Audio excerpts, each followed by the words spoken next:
One of the greatest. This is the other side of Kirk Franklin prank. This is the reckoning. 2024. All my life, been grinding all my life. Sacrifice, hustle paid the price.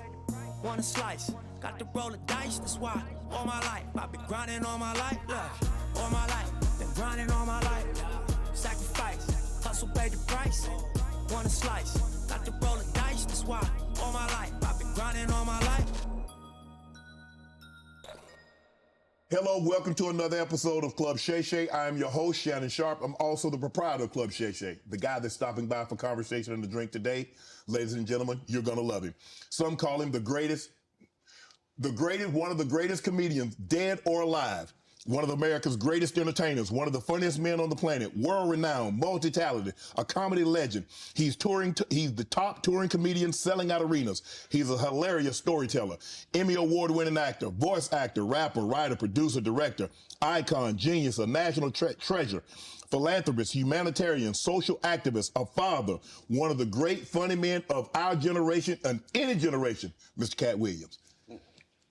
Thank you, sir. How was that intro? Magnificent. You are magnificent at intros, and you did not skimp on mine. I appreciate it. Appreciate that. Very nice. You know, anytime you come to Club SHAY, we have to toast. Yes. Bro, you've been doing it. I mean, you're one of the top one of the top touring comedians of all time. You already got started before we started taping. I did. Appreciate that. Tell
people at home. I thought they was lying, and yeah, this particular alcohol is stronger than you think it would be, probably by about 2, and unbelievably smoother and milder by the same maybe 30% than you could possibly expect. And unlike cognacs the world over, this one doesn't taste like wood at the end, and it doesn't taste like it's got artificial colors, and it doesn't taste like it's got artificial flavors. It's a fine product. He's a connoisseur. You can tell he's a cognac connoisseur. He understands the method that goes into making cognac. Right. Well, as a comedian, you get free drinks at the club. So all comedians either turn out to be connoisseurs like myself, right, or straight up and down alcoholics like 60% of Hollywood. Well, thanks for stopping by the club. I understand that you're very, very busy, and for you to take time out of your busy schedule and stop in today, we really, really appreciate it here at Club SHAY. So thanks for stopping by, Katt. And I needed you to know why I came by. Yeah, I need you to tell us why.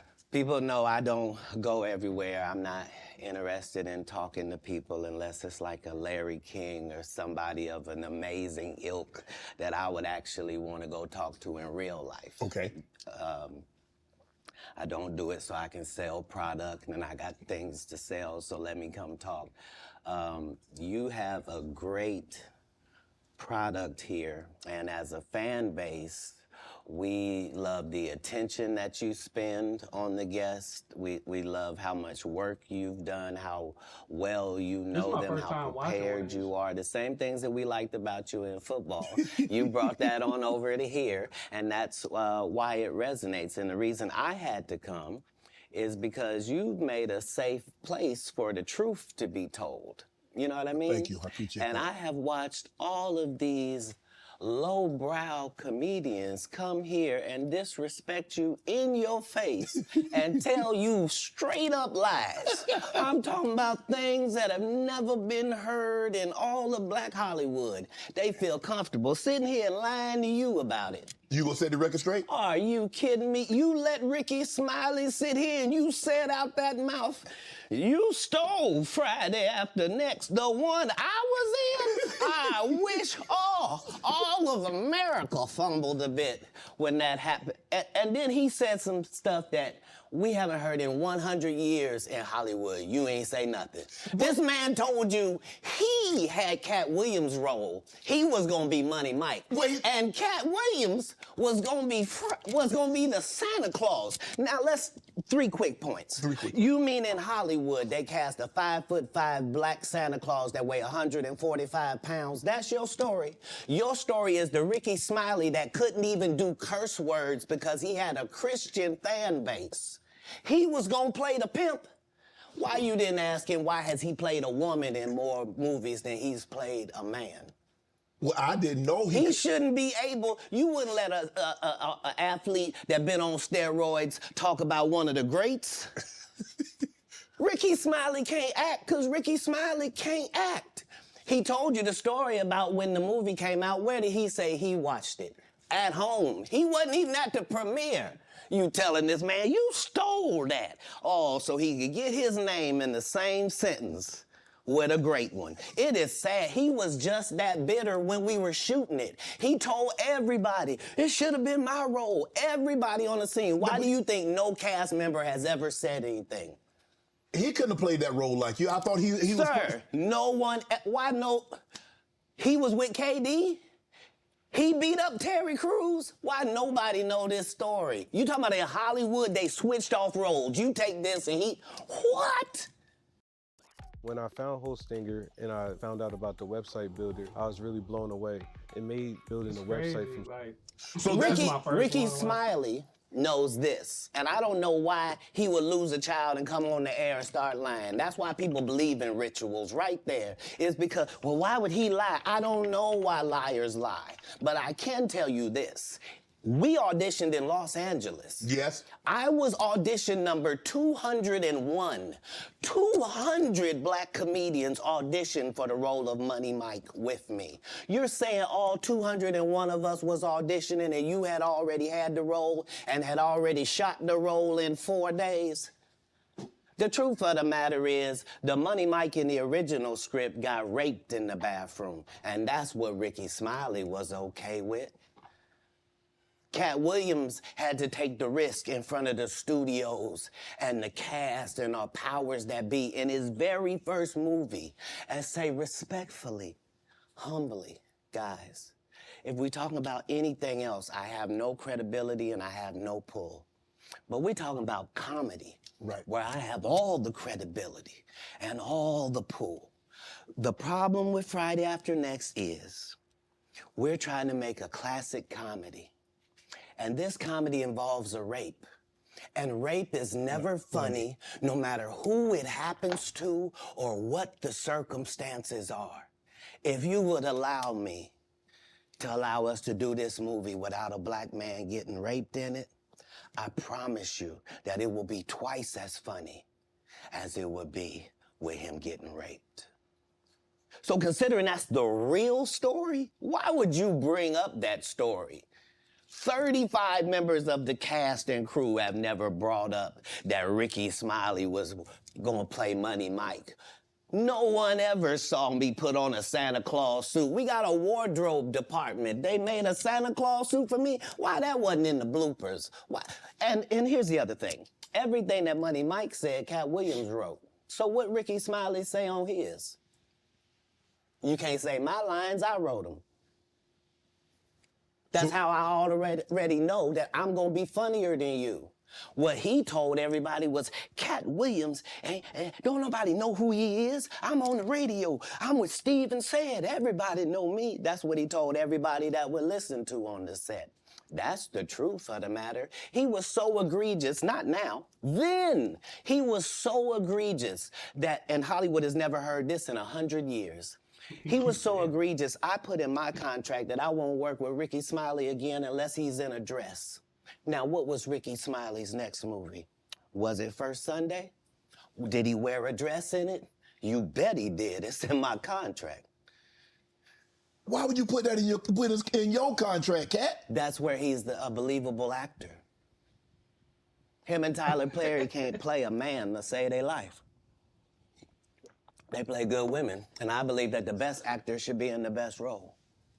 So that's why, because when we released that clip and he said that, you responded because he said he was supposed to play Money Mike and you were supposed to play Santa Claus. An outright lie. So that he knows is a lie. So why would he say it? Because he's a liar. Nobody knows why liars lie. And that's why I had to come on the program. Cedric did the same thing. Cedric told you when you asked him, did you steal Katt Williams' joke? Yeah. He said, it don't line up. How it don't line up that I did it on TV in 2018? You came to see me at the Comedy Store do it in 2019 and then did it on the Kings of Comedy. Like, what doesn't line up? This is a televised joke that Mark Curry helped me punch up and get to the level that it was. The same Steve that went to go watch Mark Curry do his whole sitcom and then stole everything Mark Curry had. Now Steve got a sitcom where he the principal and he wear a suit and then he gets this high top fade, making all black men think he got the best lineup in the business. And it's a man unit. Then you asked it, why you not a movie star? I didn't want to be a movie star. This the same Negro that hated on Bernie with this same thing. I didn't want to be a movie star. No, you couldn't be a movie star. There are 30,000 new scripts in Hollywood every year. Not one of them asks for a country bumpkin black dude that can't talk good, baby, and look like Mr. Potato Head. There ain't none. You would have to have range. I played a lot of characters, 60 movie roles. I'm not playing Katt Williams in there. I don't know, Katt. We might not let you drink anymore the way I mean, we ain't even got... I'm not fueled by alcohol. I've had a sip, less than you. We're using way too many platforms for work. We should just use Monday.com. We're not using that many. HRCR. The truth don't need motivation. I'm just saying I can't let these dudes lie. Cedric's sitting here telling you why he ain't a movie star. He over here look like a walrus. You didn't say nothing. He can't even get his arms off his stomach sitting over here. Why I'm not a movie star. What? It's a situation. He never wrote anything. Remember, when Cedric the Entertainer starts, he's supposed to be singing, dancing, and telling jokes. That's why he's called the Entertainer. Right. We found out he can't sing, can't dance, and doesn't write jokes. He did 4 comedy specials. He got some dance moves on some old potlucks.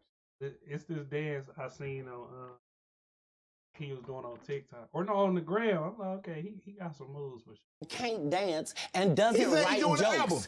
He did 4 comedy specials. They're so bad, Shannon, they're not available on Netflix or Tubi. Can I say that again for the audience? They're so bad that they're not available on Netflix or Tubi. You don't think Say's a good comedian? The world doesn't think that, sir. I have 12 comedy specials. He has 4 specials that are not available on Netflix or Tubi. The one that is on Netflix, I'm trying to think. That one was funny when he was talking about the fuck you. I thought that was funny as hell, me personally. It seems to me, Katt, that you had a lot to get off your chest. No. You wanted to set the record straight. Winners are not allowed to allow losers to rewrite history. I don't say any of these things if my name is not breached by these people on your platform.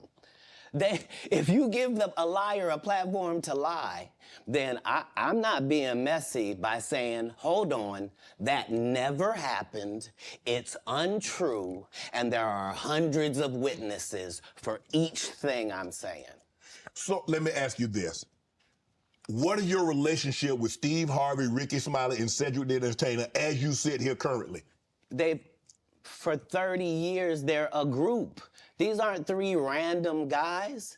The way that Ricky Smiley kept appearing at all of my auditions is because of Steven said he would tell anybody that, listen, they got a gang on that side. They know what it is. They know who the gang is. Why Earthquake not in movies? 'Cause he's illiterate. He can't read. And they found that out when they gave him a show and put the cards in front of him. Like, all of these dudes are co-entwined and they share secrets. I ain't gonna lie. Earthquake funny as fuck to me, though. You know what I'm saying? Which, that's another thing I remember saying about myself. Like, shit, I know I ain't the best reader in the world. Hardest dude. I mean, I'm like, shit, that's probably why I couldn't acting movie, because my reading is, but it was good enough to graduate. You feel me? Like, this is the age of truth, and the truth doesn't need to be scared of the fact that people tell lies. Katt's on drugs. Where are the stories? Why is there no story of anybody who ever sold a drug to me, did a drug with me, was around me when I was inebriated? I got 5 daughters. I got 5 sons. Why would we tell these ridiculous stories? Because it's competition. You feel like, well, why comedy guys can't just get along? Yes. Why didn't you get along with the other teams you were competing against? If you're a Denver Bronco, why you don't get along with the Cowboys? Something wrong with you? But I don't disagree. I don't dislike all the Cowboys. Katt, damn, you like this? No, that's not. Okay, what comedians do you like? Did you play against the team? Yes. I've taken 46 comedians with me on the road. 46. Okay. I'm not the comedian you can give that to. I only put on comedians that are funnier than me. Anybody that ever told you differently was a fat Faison liar. There's nobody like me in the business. Faison just caught a stray. Faison said that getting a Netflix special is easy. I have 12. Faison said that in the business. Faison just caught a stray. Faison said that getting a Netflix special is easy. I have 12 specials. Guess how many Faison got? 0. So why is he allowed to have conversations about real stand-up people? We do not let people who are on the juice discuss real athletes. That's all. As a journalist, that's all. That's all I'm saying. Okay. I don't harbor any resentment to any of these entities because I can't be jealous.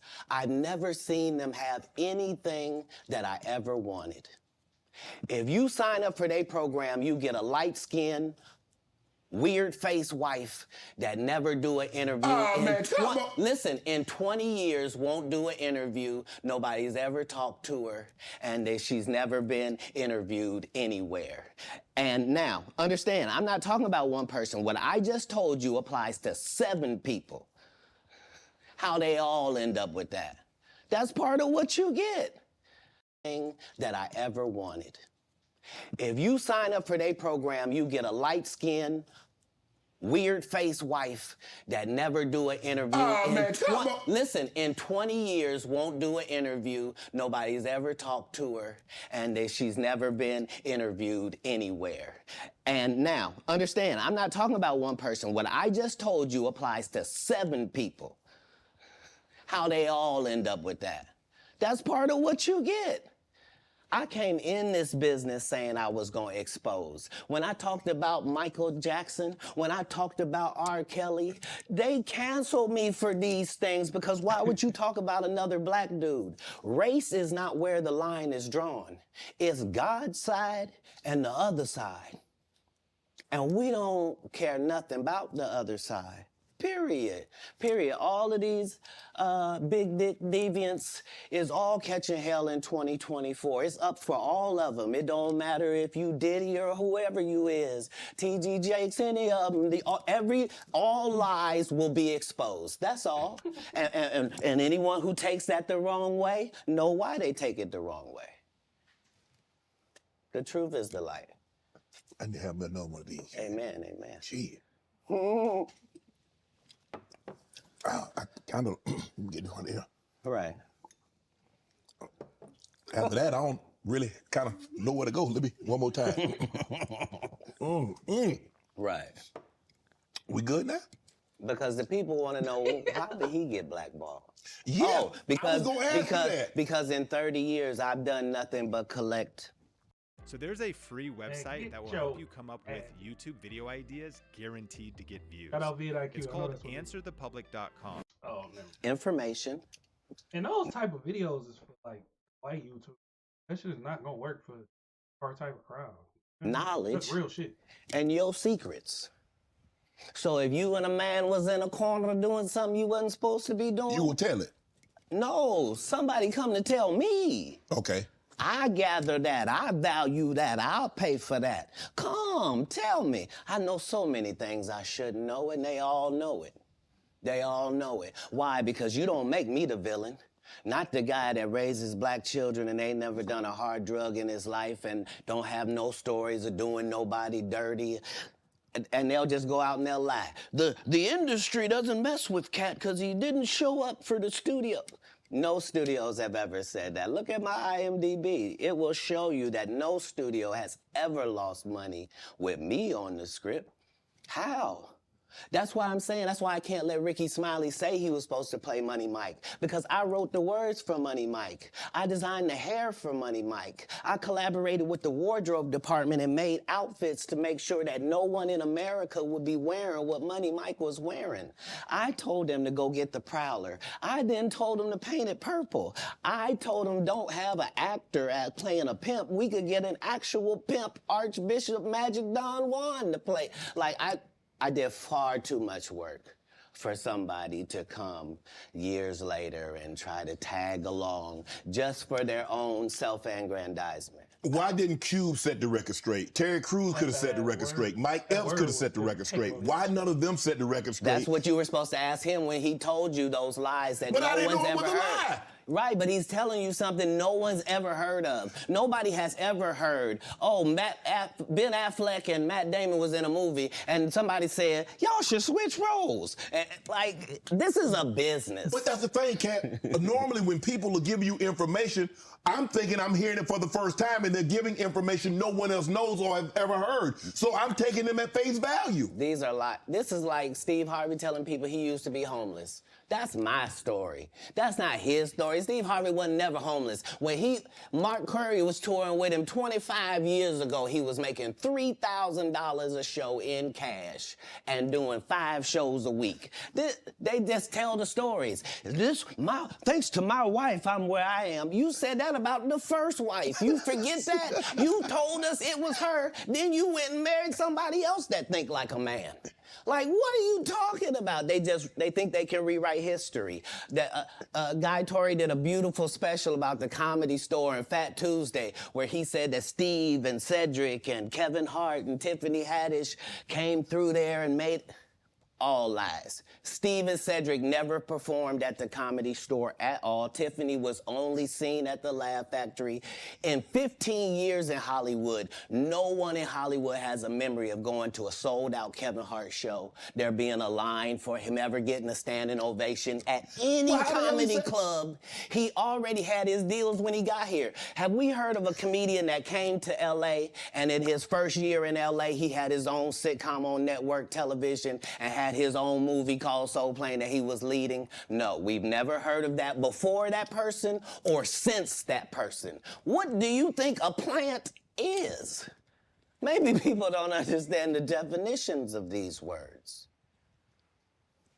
He just did his documentary with Chris Rock where he shows you that his whole upbringing in comedy was on the East Coast. Yeah, it was. So how simultaneously was he here in Los Angeles doing the same thing? It didn't happen.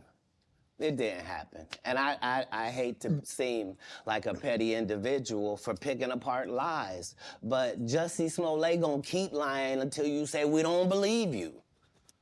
Like, it's important in the checks and balances of the universe that liars not get to make complete narratives for themselves. Are you not afraid about being blackballed again? These are some power people. What do you mean again? These people are not powerful. Satan can't create anything. That includes blessings for his people. That's why, you know what the #1 job of somebody that sold their soul in Hollywood is? What? Is to act like it didn't happen. They all do the same job. Why do you think Gary Owen can't cross over and he already white and been in comedy for 25 years? If what I say ain't the case. It's a cabal. It's a consortium. They rock with who they rock with and they don't with who they don't. But I'm not scared of being the competition any more than you were when you lined up across from a superior team. Yeah, on paper, they're a better team. Right. They have all the assets and resources and we don't. But let us get on the line, boy, and see if that factors in. I guarantee you it won't. Wow. Because Shannon Sharp got to be a different person than that other person. Absolutely. And he always was. That doesn't change when I change teams. That remains the same. That's how a legacy is built. So all of these shortcut takers, they canceled me for talking about Harvey Weinstein before the thing came out, but he offered to suck my penis in front of all my people at my agency. What am I supposed to do? He did all of that. I'm thinking I'm the only black person on the script. I get there, it's 3 other black guys on there. Woo. Huh. So you wonder what they did to get there. I told him no. What y'all do? And this is why when I walk in a room, heads go down. Behind my back, I'm nothing. I'm just a regular old comedian that's bitter and jealous. But in my face, no. The king has walked in and they have to respect it only because I've not taken the shortcuts. I've not been funded. They pay you to not talk about things they don't want you to talk about. They tell you that themselves. I can't do that because Steve told you that he stopped doing stand-up because he had 7 TV shows. The only problem is when he stopped stand-up, he didn't have those 7 TV shows. He stopped stand-up because he got in a comedy battle called the Championship of Stand-Up Comedy with one Katt Williams in Detroit in front of 10,000 people and lost because Katt Williams said he was actually bald and that was a wig. And I went in, and that's why he couldn't do stand-up anymore. Imagine him coming to tell you another story where he got so big and it was Bernie and them's fault because they wanted to be movie stars. What? You called Ocean 11 to get that nigga's part. What do you mean you didn't want to be a movie star? So on the behalf of Bernie, I would have to say what I have to say. Have you ever been on tour with any of these guys? Every guy I mentioned to you is not funny out there in real life. Supercharge your business Earthquake with funny the as all-new fuck. Shopify I Prime ain't gonna Sale. lie. Earthquake The funny as all-in-one. hell, dude. The joke he made about working at the dry cleaners, bro, that's funny as hell to me. Man, I laugh at stupid shit. I thought that. Me personally. Earthquake funny as hell. So no. Faison's never done his own tour in 30 years. Steve Harvey don't do stand-up no more. Cedric doesn't write. I'm sorry, he doesn't write. Ricky Smiley has been playing the same old black woman forever. Like, you can't get a young fan base with that. Like, you gotta be doing karaoke around the country to make that work. Right. And he is. But I'm a stand-up comedian. This is my 19th 100-city tour. I'm not gonna have a conversation with these lazy bums that'll take a shortcut at any point. Yes, it's easier for you to juice than to get in the gym, but you don't get to bring that body in here talking crazy. Talk about how good you look. What? No, there's too many comics out there that are putting their life on the line to tell these jokes, man. Okay. Let's get to your upbringing. We're going to circle back and we'll get some... I want to protect him real quick, because you had said for the Kings of Comedy, it was in 2018, 2019, but did you mean 1999? Because it came out in 2000, so I just want to make sure. No, I didn't. No. So what I meant to say was, remember, he said I couldn't do stand-up anymore. I had 7 TV shows. I said he didn't have any of those TV shows at the time. I know you talking about Cedric. Joke stealing from Cedric. Yeah, Cedric. Okay, So you had said that okay. 2018, 2019, but it came out in 2000, so I just want to make sure. Okay, no. What comes out in 2000? The original Kings of Comedy. Right. I'm on BET's Comic View, and they're using this as the commercial in 1998. Okay. That's why I'm saying, yeah. So if I said the dates wrong, yeah. So yes. Let's go back and clear that up. Okay. You said, yeah. I had Cedric on here, and I asked him about the joke stealing, and he said the timeline doesn't add up. Correct. To that point, you say. Right. So he thought that I was just a no-name comedian and that he could take this joke and nobody would know. Right. The issue was that I had already done this particular joke on BET's Comic View twice. Right. It had done so well on BET's Comic View that they had made it part of the commercial. So part of the commercial of make sure you tune in to BET was you seeing me doing this joke. Right. And this joke is one of those jokes in comedy where you set it up and it takes a little longer to set it up, takes about 3 minutes, but then you're just hitting them with jokes after that because you don't have to set it up. Right. Mark Curry had already helped me work on this joke because I thought it was good because I was getting a standing ovation on it. He had me go back in the lab and help me craft it to be an even more powerful joke. So this is not just a random joke. This is my very best joke, and it's my last joke, and it's my closing joke. Okay. 1998, I'm doing this joke. It's on Comic View. Cedric comes to the Comedy Store. He watches me in the audience. He comes backstage. He tells me what a great job I did and how much he loves the joke. 2 years later, he's doing that as his last joke on the Kings of Comedy. And he's doing it verbatim. He's just changed my car into a spaceship. Him and Steve had already apologized for me, so I gave him a pass for a decade. Why would you sit here and be like, I saw Katt 30 times, and Katt didn't do, as I stand before you, Shannon, I would have bust Cedric's stomach. There was nothing that would have kept me from one of these in that patch right there. Like, are you kidding me? Why would you downplay me like that? Why did I give you a pass if you were just gonna lie? And so that's what I'm saying. Like, they're all a group. Cedric, Steve, Ricky, they've been a group. Everybody knows that. They've been aligned. And there are these alliances in comedy. And if you stand against them, then they sometimes have a problem. But we don't let that change the content because that's all you know me for, is that I'm quite likely to tell the whole truth and nothing but the truth, so help me God. Can you believe we're this deep into the NFL season? We got to make every second count. With DraftKings Sportsbook, you can make the most out of every game day. Bet on your bonus bet. Sports customers. Let's get to your DraftKings Sportsbook with code Shannon. The crown is yours. Let's get to your upbringing. Born in Cincinnati, Ohio, raised in Dayton, Ohio. What was Katt Williams' upbringing like? Your parents were Jehovah's Witness. You were a prodigy. You were brilliant. You talked to me that you got accepted to college at 7 years of age. You could read fluently at 3 years of age. So having that kind of knowledge, having that kind of prodigy, what was your upbringing? How was it? How was life as Katt Williams Crunk coming up?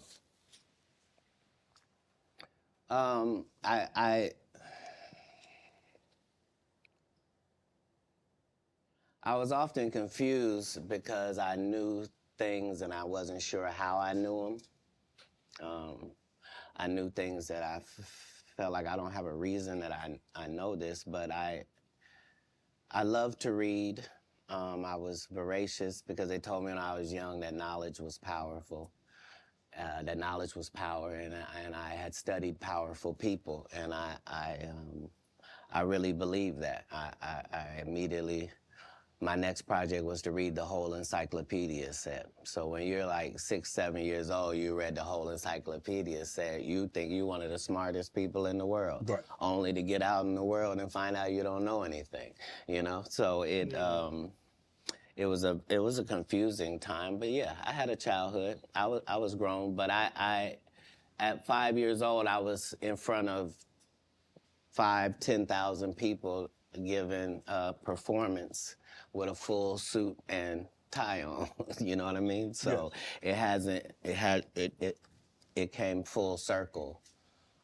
For my life, I knew that the applause and the giving of information and laughs and truth to people somehow benefited them and also benefited you. And yeah, so when they would ask me what I wanted to be, everything that I would say that I wanted to be was something that didn't exist.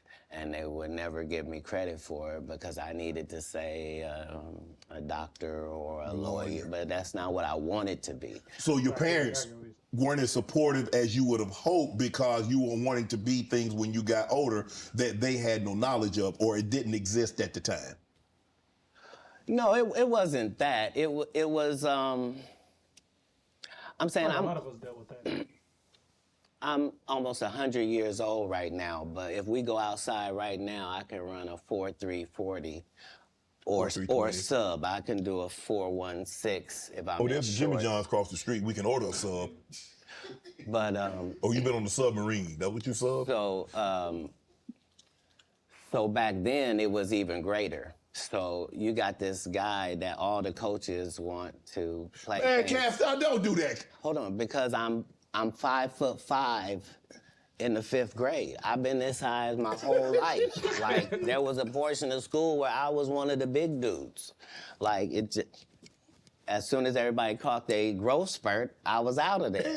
But I'm saying I was a competitive individual. My father was an athlete. I can see that. Like, no, I've been 145 pounds my whole career. That's why I never bothered when they said, your Katt's on drugs. I knew, how you gonna prove that?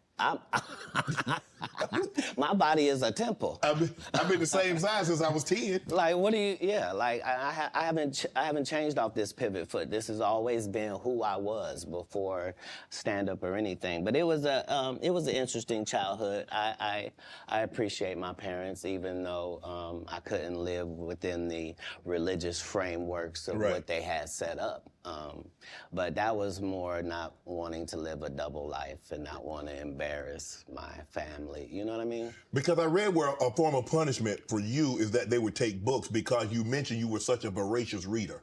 And a form of punishment was when they would take the books for because you could read fluently. You told me how at like 3 or 4 years old you could read, not just a little child's book, but you could read. Well, I'm saying when we go to Haiti to do missionary work, understand that my mother and my father, nobody that's there with us speaks French. And, it speaks Creole and reads French. So I'm in charge of everything, from the housing to the cars to the gardener. Like, I'm saying, so I'm not just reading, I'm reading in multiple languages. Like, How old are you at that I'm time? probably reading 3,000 books a year from the time that I'm 8 years old to the time that I'm 12. No fiction books at all. I'm only reading nonfiction. You could drive. At 12, you received a full scholarship to the National Science Academy in Dayton, Ohio. But you failed, so you would become ineligible. Why didn't you want to take that opportunity? I didn't see it as an opportunity. When I got in there, all the students were wearing lab coats, and it seemed very confined and restricted, and nobody seemed like they were having fun. It just seemed like everybody was smart. I didn't want that. That wasn't what I was signing up for at all. And plus, I thought that Jesus was my big homie. So you know how you get a story about a dude joined the gang and you get a big homie, right? Like at this particular point in my life, my thought is that the Bible is the greatest book that's ever been written. Okay. That it houses the truth, and that it gives you this story of Jesus, and that I'm supposed to be like him. Okay. So it's already in my head that as soon as I get 13, I'm leaving. You at 13, you not only like, okay, Mom, I'm moving out. You moved from Ohio to Florida on your own. You weren't afraid. I mean, you like, did you? Hold on. Did you not have? So what were you going to do when you got to Florida? Don't say I wasn't afraid. There's no such thing as a human being of not being afraid. Okay. There are certain human beings that understand that being afraid in no way stops you from doing what you got to do. Okay. So I was afraid, but I couldn't be that afraid because I knew what had happened with Jesus. I knew how it worked out. I knew that I wasn't in the wrong with how I was feeling, and I knew that I didn't have any bad intentions in it. Right. So I trusted God that it would work out. Why Florida? Because if you're raised in Ohio, the one thing on your list is, I'm gonna get away from snow, and I'm gonna get as far. I want to go. Tell me the place. I literally went to a truck stop and I asked all the truck drivers where they was going, and there was one guy going to California and there was one guy going to Florida, and they told me how long it was gonna take, and so that's why I ended up in Miami, because. How'd you get there? You caught a bus? No, I just told you. I was at the truck stop. So you hitchhiked? I didn't hitchhike. I got in the back of the dude's 18-wheeler, me and my Rottweiler puppy and my suitcase. Yeah, because I probably had $2,500 on me, like I was shoveling snow and cutting grass. Like I always had pockets full of money. When did you make the decision that you were gonna leave Ohio and go somewhere? And it ended up being Florida. So, but when did you know that you were leaving Dayton, Ohio, going to Florida? It take 3. And my father and I's last interaction. That's like another 7. Somebody could have not made it. And we both understood that was all bad. What was the disagreement about? And go somewhere. And it ended up being Florida. So, but when did you know that you were leaving Dayton, Ohio, going to Florida? And my father and I's last interaction,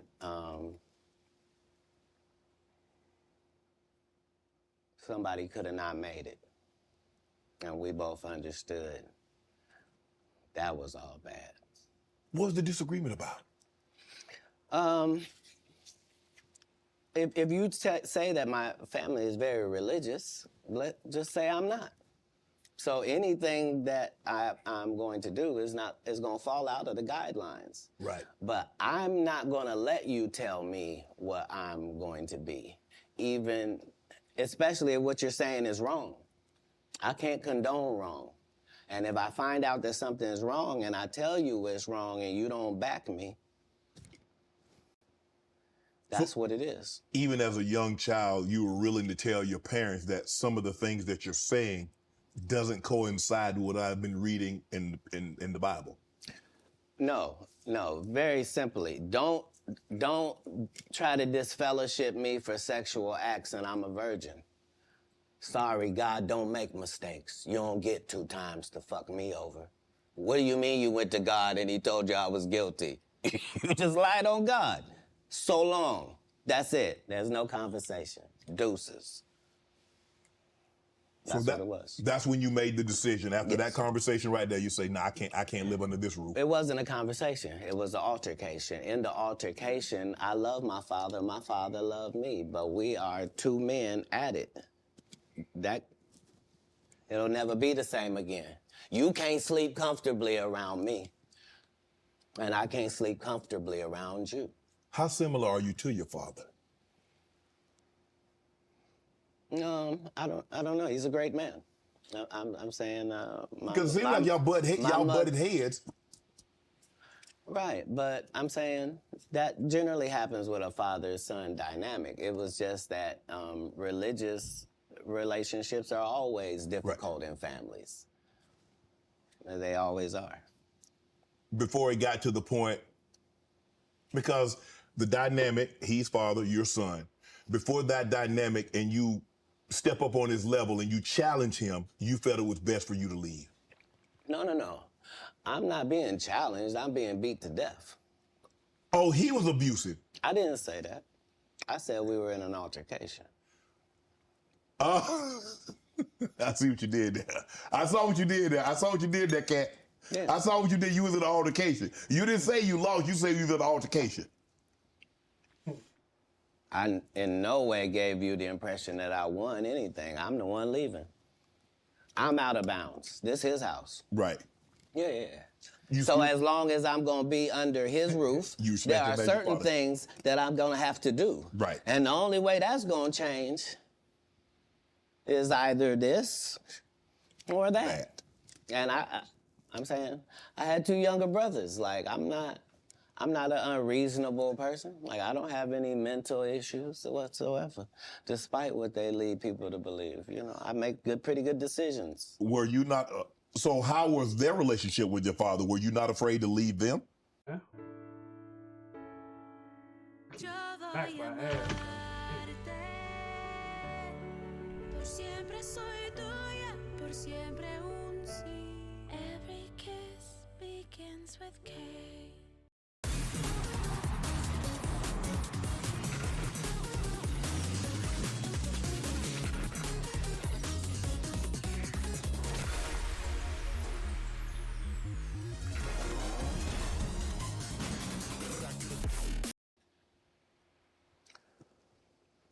Well, I asked because it went all the way to the actual department, so it was actually going to be something. And when I asked them if they could just make sure that my brothers didn't get separated and what have you, they said they couldn't make those type of guarantees, that they weren't really sure what would happen if this went down. And so part of leaving was the hope that it would be okay for them, because none of them experienced what I experienced. I'm saying I'm the oldest. It's a lot riding on me. I'm supposed to at least religiously hold down the family's name Correct. at this household. Right. You know what I mean? How much older are you than the baby and the knee baby? Like a lot older. Like if I'm 12, 13. Yeah, they're 5 and in Pampers. Wow. In Pamper. You go to Florida. You tell the story of you were homeless, and Right. somebody else told the story, said they were homeless, and you said they hijacked your story. Now I don't. At 13, I shouldn't have to tell you I'm homeless. I'm in Miami, Florida. I have no family members in Florida. I couldn't buy a house if I wanted to. I couldn't get an apartment if I wanted Correct. to. I don't have a credit history. Like, this is not a stretch for me to say that I'm homeless. I'm living in a park in Coconut Grove. The park still exists to this day. For 8 hours a day, I would get up and go to the library and study for 8 hours a day to increase my education. And then I would leave out of there and go to the marina and steal car radios and make $2,000 almost daily. Like, I had a routine. So you really could have played that old thieving Santa Claus. You could have played it. No, the Santa Claus wasn't a thief. The Santa Claus, you can't tell me. I read the script. Ricky Smiley told you he didn't read the script. The Santa Claus was a crackhead. He just had that outfit on. That's what I couldn't have played. Okay. Like, I couldn't have played a black guy that got raped in the bathroom. Right. So at any point in time, you're like, man, I made a mistake, man. I should have stayed my butt in Ohio, man, because this ain't what I signed up for. I didn't experience anything once I left home that I hadn't signed up for. If anything, it saved my life.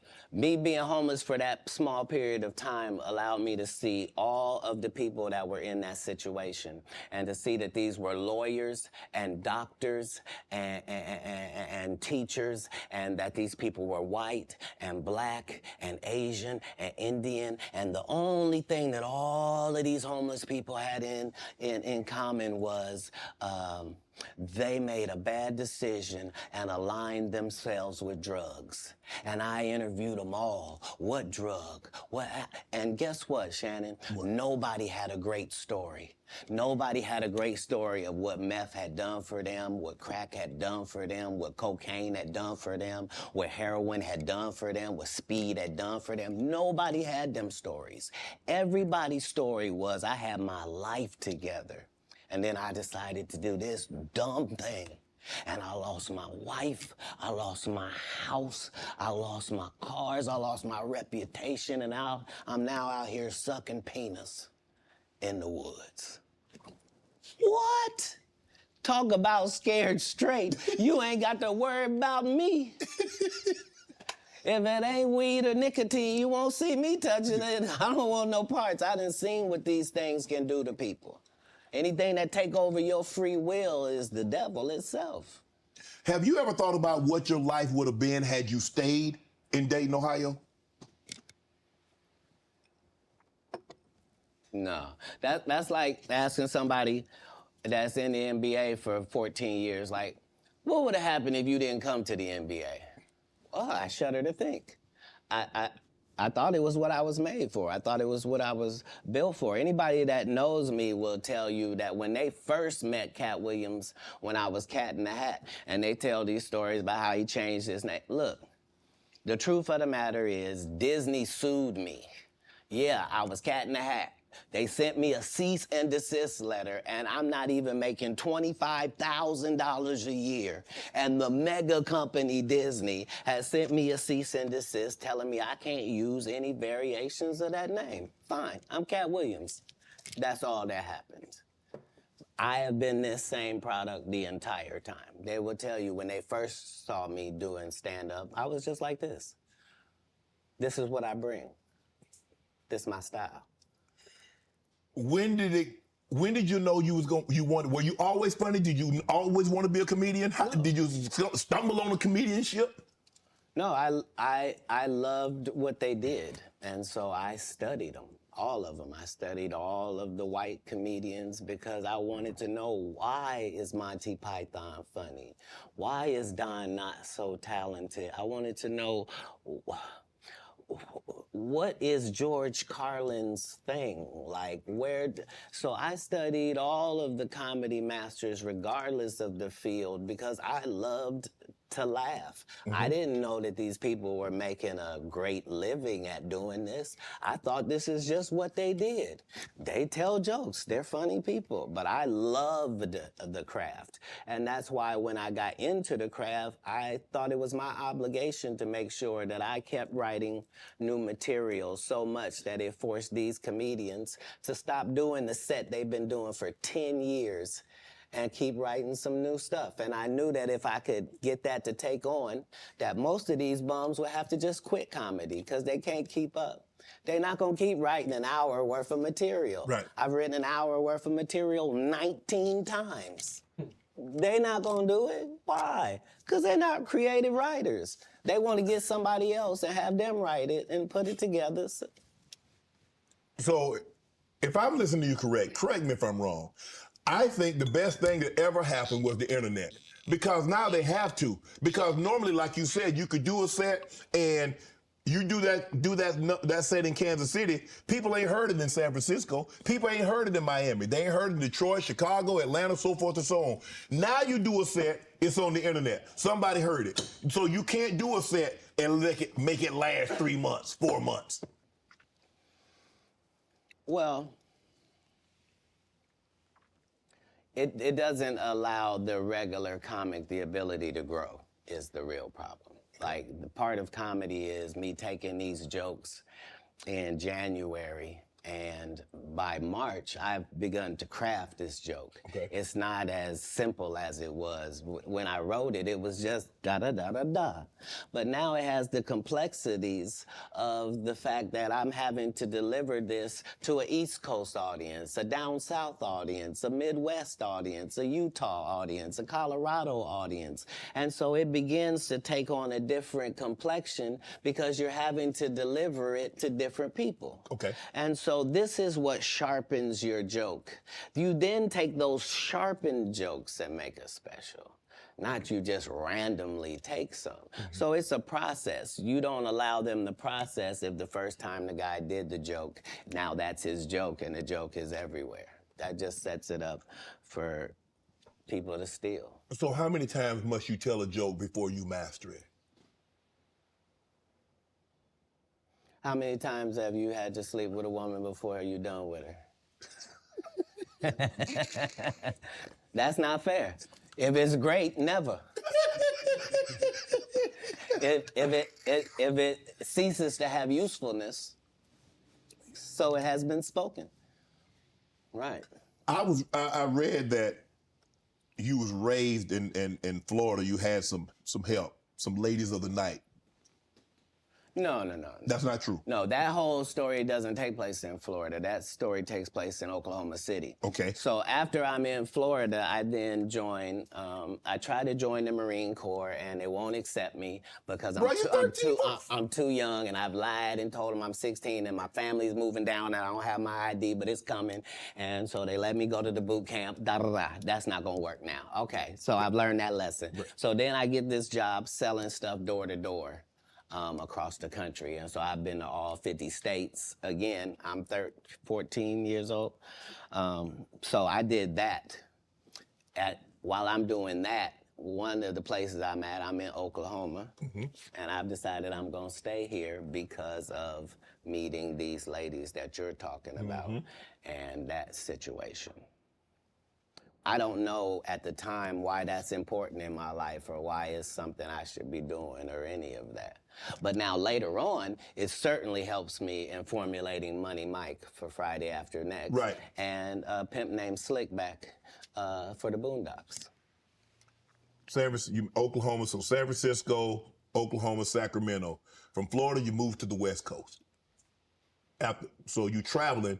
When did you set up shop on the West Coast? How old were you then? So I guess I'm 18 or younger, and once I have a child, I realized that I can't. It's a lot of things that I could use to make money that now is a no-go. So anything with street aspirations that I might have thought about pursuing or been good at. I now am a single parent and I gotta redo this thing. So I need comedy to really work out for me. Right. And me and God go into extreme conversation where I'm explaining to him that I'm a crash out dummy if he don't send me a lifeline. Like I need something I can hold on to. Before I had left Florida, I did stand up one time because we was trying to get in the club. I didn't have ID. So I said I was a comedian. They ended up having me do 5 minutes. But I kept that in my head that I had done that. When we get to Oklahoma, they're having a competition for stand-up. And if you win, you get to go out on the road with Jeff Foxworthy and Dan Whitney, who is Larry the Cable Guy, and Richard Jenny, and these great comics. You get to open for them. And once I did that, I realized, okay, as a comedian, I'm like way behind schedule. I done started this too late. All the funny guys are already funny and known names. Like, how am I gonna progress? So I realized that I do better with a white audience than I do with a black audience. And I'm not sure why that's occurring, but the white audience likes me more. That's interesting. So when I moved to Sacramento, it's because Sacramento has a white and a black audience almost 50-50. That's almost the makeup of Sacramento. So I live in Sacramento for 2 years until I get to the point where I am equally as funny if the room is black as I am am if the room is white. Okay. That's not enough. Now I need to be one of the good ones when it comes to black comics. So now I have to move to Oakland, and that's what lands me in Oakland for 3 years. Once I have dominated male black comedy in Oakland to my liking, now I'm prepared to go to Los Angeles now. Now I know you can't throw me any curveballs. If it's a white audience, if it's a black audience, no matter what they are, I'm prepared to deal with all of the audiences. Do you write jokes according to the audience that you're going to be in front of, or is your joke universal? Well, in the beginning, part of my framework is that I'm tailoring every show to this audience. Okay. And that's how I was able to show my range and show that I was better than my competitors, is that I'm Katt Williams, but I was still doing clean comedy. So I was still going to churches and doing 45 minutes of stand-up at the church with no curse words, no sex, drug material, no none of that, just straight stand-up. And then I was doing everything else. And at the regular club. Yeah, that was the range, is that when in Rome, do as the Romans do. So that's how I started. But as you begin to get better, you begin to be able to speak to your entire fan base. And that's really what's been helpful, is that I've been having the same conversation with my fan base for 12 comedy specials. Is that what set Katt Williams apart? Is your range? Is that you can do a comedy, do 45 minutes in the church. I can go to a comedy club in front of 250, or I can go into an arena with 15,000. That's range, because everybody can't do that, Katt. Well, if that's what range is called, then yeah, it's range. But I like the people I'm talking to. You see what I'm saying? So it's not like it can't be condescending, because I'm talking to my white male friend when I'm telling that white joke. Right. When I'm talking about this joke about this black lady, I know that black lady. That's who I'm talking to. I'm speaking to this fan base that I've been speaking to from the beginning. I already told them what I was on when I first came in. I told them they was gonna come after me, they was gonna cancel me, they was gonna say terrible things about me and try to mess my life up. I said that coming into stand-up. I'm saying it in my So you knew it was gonna be? It has to be. I know I'm going into the belly of the beast. How could I be naive? I know that I'm going into Satan's playground, but I'm trying to be so good that you got to bring me in so close that I can see who's doing what and what's going on in there. In San Francisco, you joined the Nation. I was never in San Francisco. I was in Oakland. You was in Oakland. Did you join the Nation? Is that? Yeah, Honorable Minister Farrakhan and I have an extremely close relationship. He refers to me as one of his sons. So, yeah, I spent a particular period of time. Let me explain.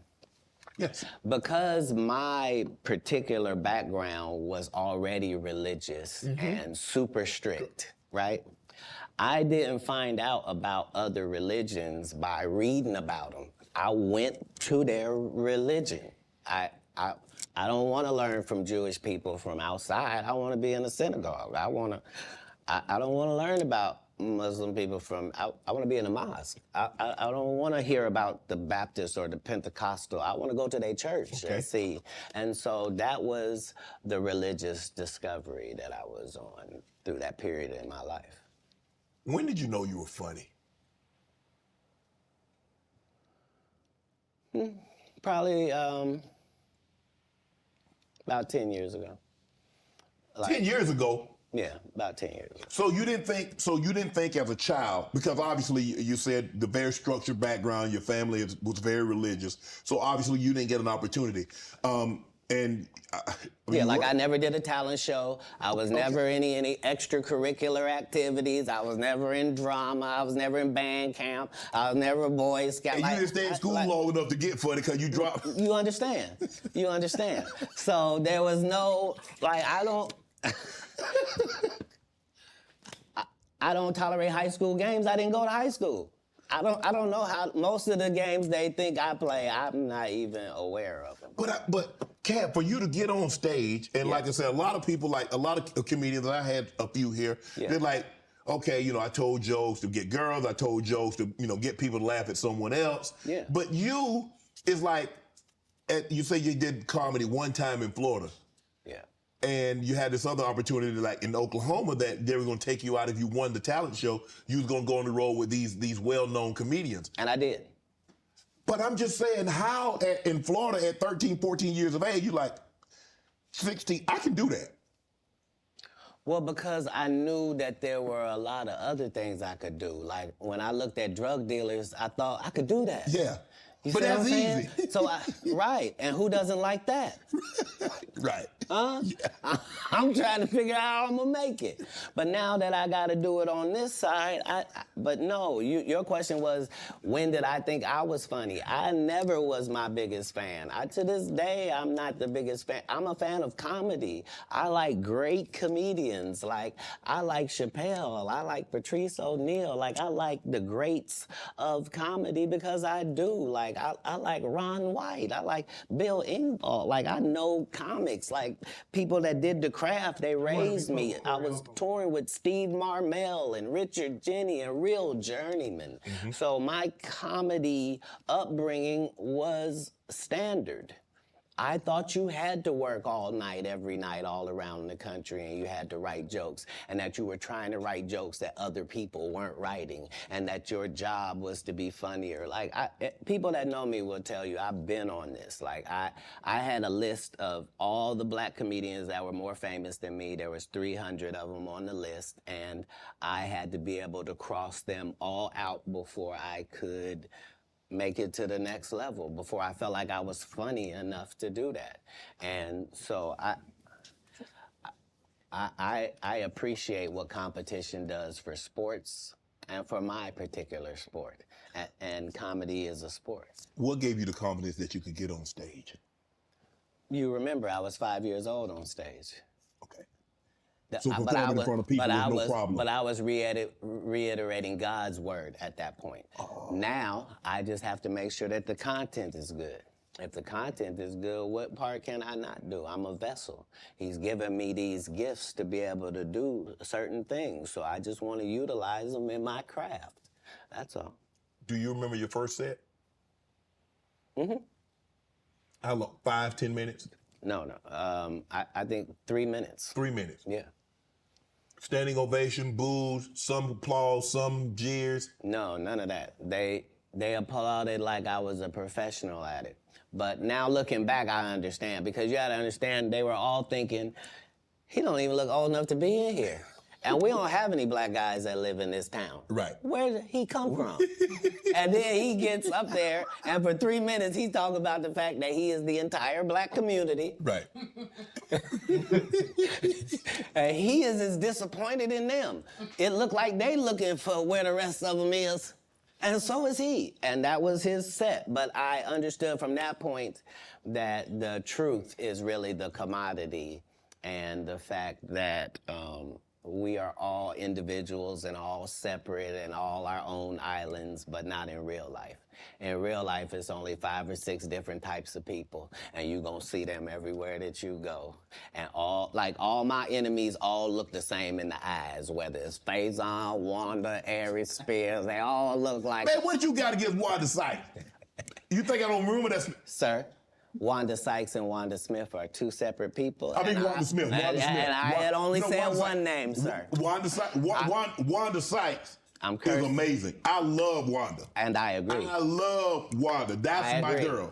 Mine as well. I remember on the radio, you went on a radio interview. If I'm not mistaken, that's in Atlanta. Right. And you came on there with seemingly good intentions. And she attacked you. It wasn't just that part. It was the fact that before I go in there, she has a conversation about, okay, now, I just want to talk to you because you just wanted Emmy for the city of Atlanta, and this is in Atlanta, and they just want to hear about the Emmy and hear from you and to thank you for what you did putting the city on. Right, okay. And we won't talk about your kids. We won't talk about jail, no cases. We ain't gonna talk about none of that. Right. And immediately gets in there and goes the opposite way. You can't flip up on me because you're an inferior comedian. I'm going to destroy you, and I'm never gonna call you out of your name. I'm never gonna say anything disrespectful to people that look like you. It's a very thin line I gotta call, but this lady is trying to embarrass me in front of a largely homosexual fan base. That's why she got canceled.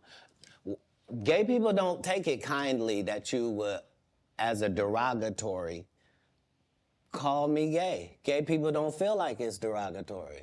So why are you trying to shame me with something in a community I don't even belong in? There's no gay people saying I belong over there or been over there. You did but I have no hatred of over there, and how dare you? You did a number on it, though. Hey. You did a number on it. That's legendary. No, you either believe in karma or you don't. Because I didn't even know any of the stuff that she had done to my fellow comedians until afterwards. I just know that it was a setup. Right. And remember, they tried to kill me this same weekend. Not in jokes, with a real gun in my real face on real camera. Understand I'm losing my life for participating in something that goes along with my job. Like, it's two comedians, what do you mean? And the world was okay with it because it was me. Had that happened to anyone else, the world went crazy when Will smacked Chris. This is a person pulling a whole gun on a comedian in the confines of their job. It's really a weird situation when they hate you that bad. Yeah. Yeah. You felt she hated you at that moment because you mentioned that she said it was going to be very professional. Oh, you won an Emmy, congratulations, you put the city on, you own for the city, yada, yada, yada. And now, did she mention anything about the Emmy on camera? I believe you saw the video and you know that none of that took place. See, the issue is that all the comedians have to come do these radio stations because you have to sell your tickets, and so that means you have to go to the radio station. Yes. I don't go to the radio station, and I don't make posts to sell tickets. I just don't. So you've not seen me. I'm not here in some subservient position where somebody sent me over. You here out of the kindness of your heart. You are. No, I'm saying in the interview situation. Yes. Yeah, right. For sure. Yeah, and this person knew I wasn't there for that, But how hard? Because you have to understand, she is a female. And so you have to be careful. You have to handle her with kid gloves. Sir, you want to go ahead and take that out? You don't want to be against equality, do you? No. What you just said was very unequal, sir. Bruh, I think maybe you've had enough of this. Because I think I just heard you say that women are not equal and should be treated unequally. They want to be treated You mean as a comedian? No. Listen, you understand and I understand. Yeah. In certain situations, they want to be treated equal. Not all situations. And what part of what you saw her get? She deserved everything you gave her. What part would have been different if she was a man? Asana helps you keep track of all the details in one place, so you and your team can stay focused on the work and the goals that matter most. Try it for free at asana.com. It would have just been more vicious. Yeah, that's my point. I took all the vicious and venom away because...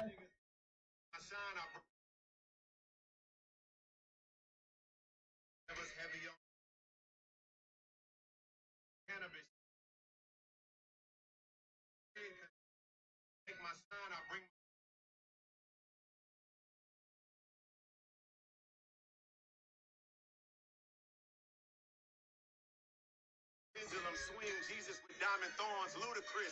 Swaddled in Gucci linens when I was born. Never been Illuminati, only Illuminati. And I only left with bitches when coming from any party. Now I'm married with kids, the evolution of life. Never been a clout chaser, never say shit for likes. R.I.P. John Singleton. You never have to flex when you earn every one of your fast and furious checks. Afro with the sideburns. Yeah, that's my signature. Addictions on the rise. Seconds. He was talking about Cat Williams.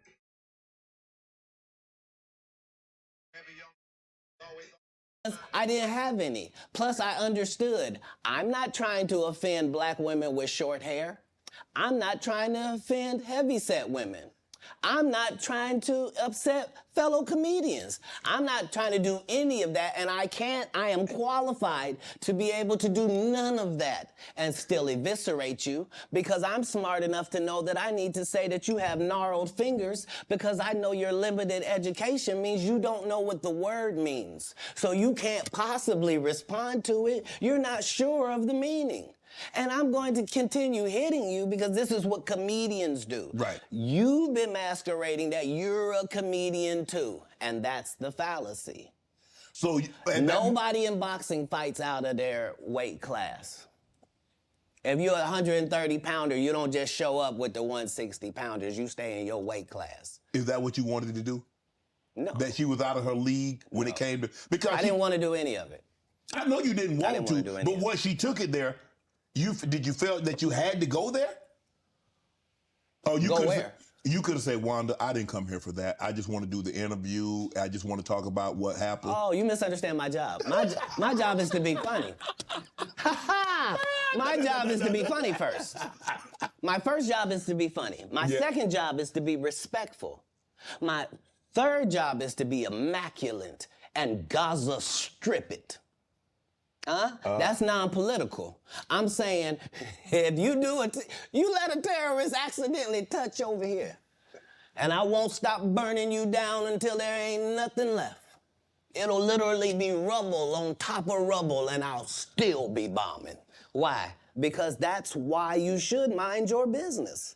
This is what F around and find out is about. Right. Have you ever been booed, Katt?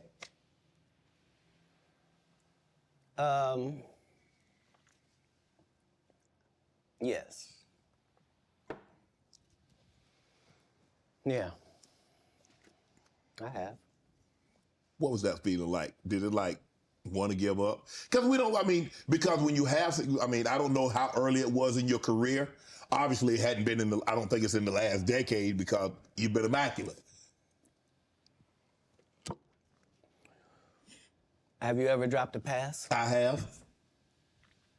I've been booed too. You know the little segment between everything is fine and I got it, and then you noticing where it is now? Mm-hmm.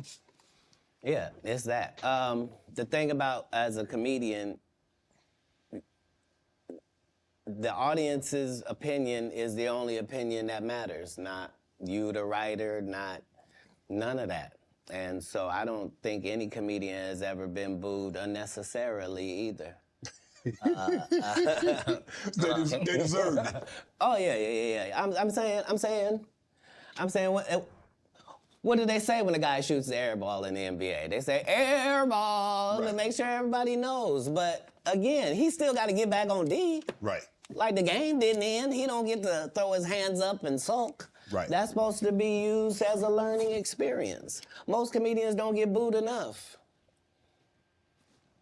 I mean, this is how you end up with a Michael Blackson who's a real African doing a fake African accent. Okay, this guy is mad at me. All I did was give him the best advice of his life. Remember, he was wearing dirty dashikis. And I told him he needed to dress to be in the position that he's trying to say that he's in. And if you're the African king of comedy, sir, there's actually comedians in Africa doing comedy. If you're going to say that, you got to go to Africa and get a school, dude. Everybody got, you got to put in some work. And these guys, they take my advice, they change their whole persona, and then they hate me for it. And generally, I'm just too big to comment or make a statement about it or do a live or any of that. But when it gets to be a whole grouping of these guys, I gotta come and talk to Shannon. I gotta lay it down at the altar. You know every comedian. This is the other side of Kirk Franklin praying. This is the reckoning. 2024. The reckoning. You watch that. You know every comedian that's been on my show. You watched every episode. Cause No, you know. That's not what you said. You said I know every comedian. You know every comedian. You're limiting me. Oh, you watched every episode because you know things. You know things. That's always where I'm trying to come from, whether it's comedic or otherwise. That's why even if you see me get arrested 10 times in a row on TV, as a fan of mine, you can be like, he finna be right out. Yeah, but they just said he didn't do it. He couldn't have. It's stupid.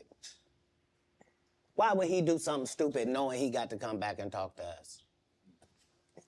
Nah, they respect that every time it happens, I'm gonna be free as a bird sitting out here talking to you about it, that it really was what I said it was, that's all. You end up, you come down, you're in LA. Yeah. Now, I'm reading Katt Williams won Cedric the Entertainer's Anheuser-Busch Best Los Angeles Comic Award. Did you win that award, won Katt Williams?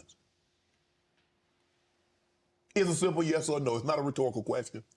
It's a question that probably should have been asked to Cedric the Entertainer. I'm asking you. I got you here, though. I know. I couldn't believe Cedric didn't get asked that question. You still a dude's joking and giving an award, and then 10 years later you don't know nothing about it.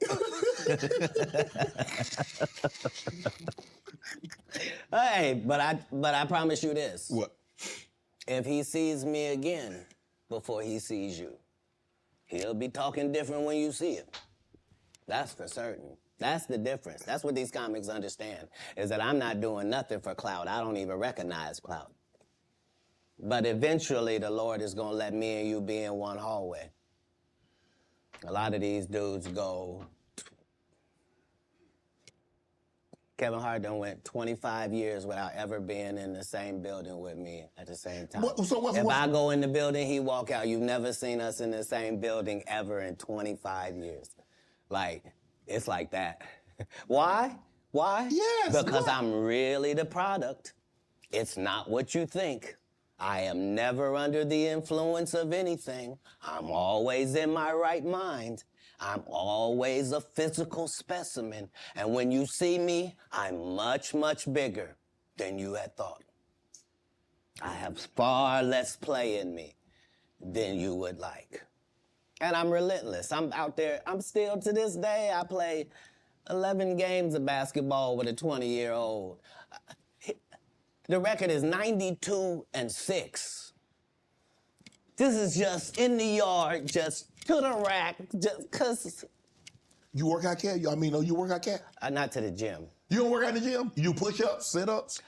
My whole life it was just push-ups and sit-ups only. I would do like 100 push-ups a day. Just. I thought you were gonna say 1,000.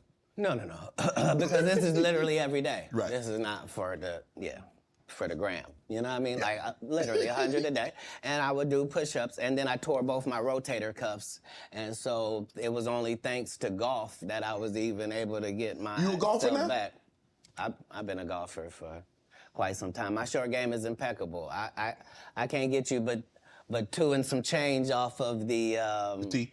Off the tee, but I'm still coming in for par guaranteed. You playing for the tips? No. I've found that you don't get anything for that. It seems very egomaniacal. They go, hey, Katt, for free, you can go further back. There, what? Wait a minute, does it still count the same? Hey, I'm up at the ladies' tee. Don't tell me my pronouns. On the golf course, I'm she, her, him, them, and they. Whoever at the front tee. I know we're joking, we're having a great conversation, but you did win the award. How did the award help your career? It had to help something, Katt. Nope. Nope. God, come on, Katt. I didn't remember it happened to you, just said it. How can Cedric give you an award that was worth something? Everything Cedric and Ricky Smiley ever been in got canceled for not being funny. Ricky sat here and told you that they cut him out of every movie he did. They always had a reason. Like, they always had a reason. Like,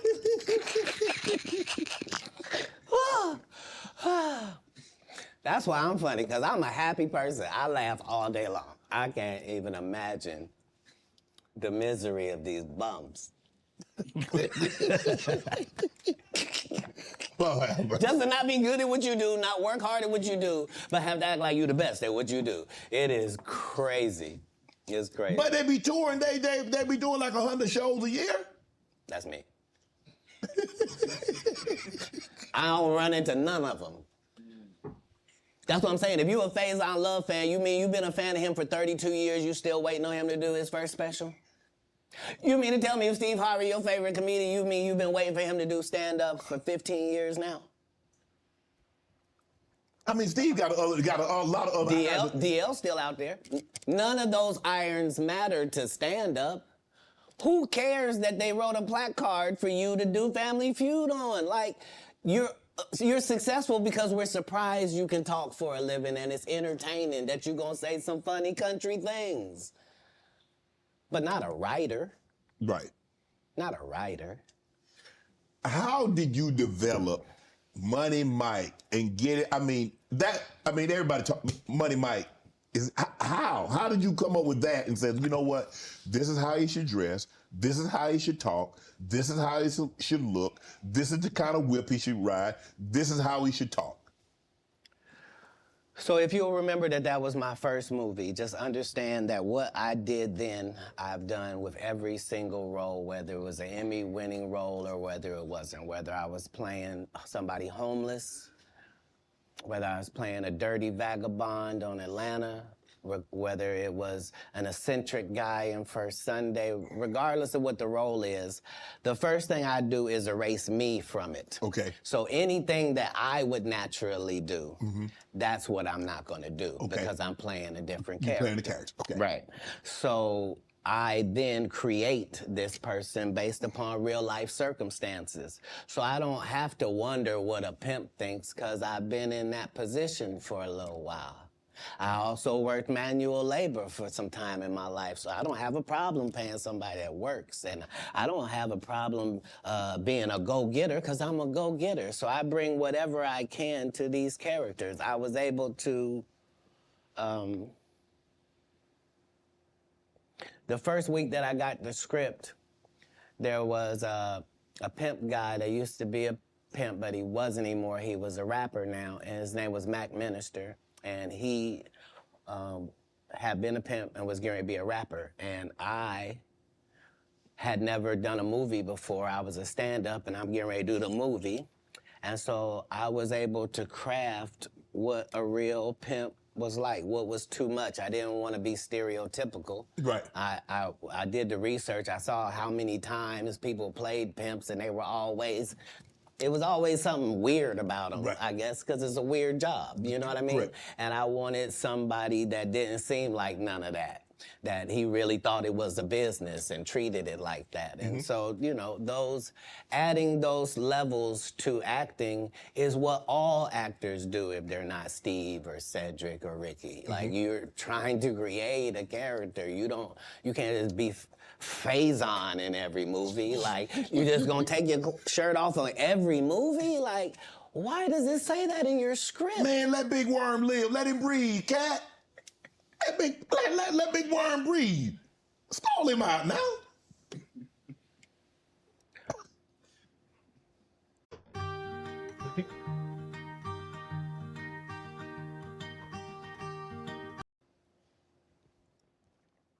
You having an unnatural allegiance to losers is not like you. No, I ain't got no allegiance to the man. But you got to admit the role that he played, Big Perm in Friday now. You got to give him credit for the role now. Come on now. Let me ask you a question. Yes. If what you're saying is correct, why wasn't he in next Friday or Friday after next? I mean, his role, It wasn't good. Sorry.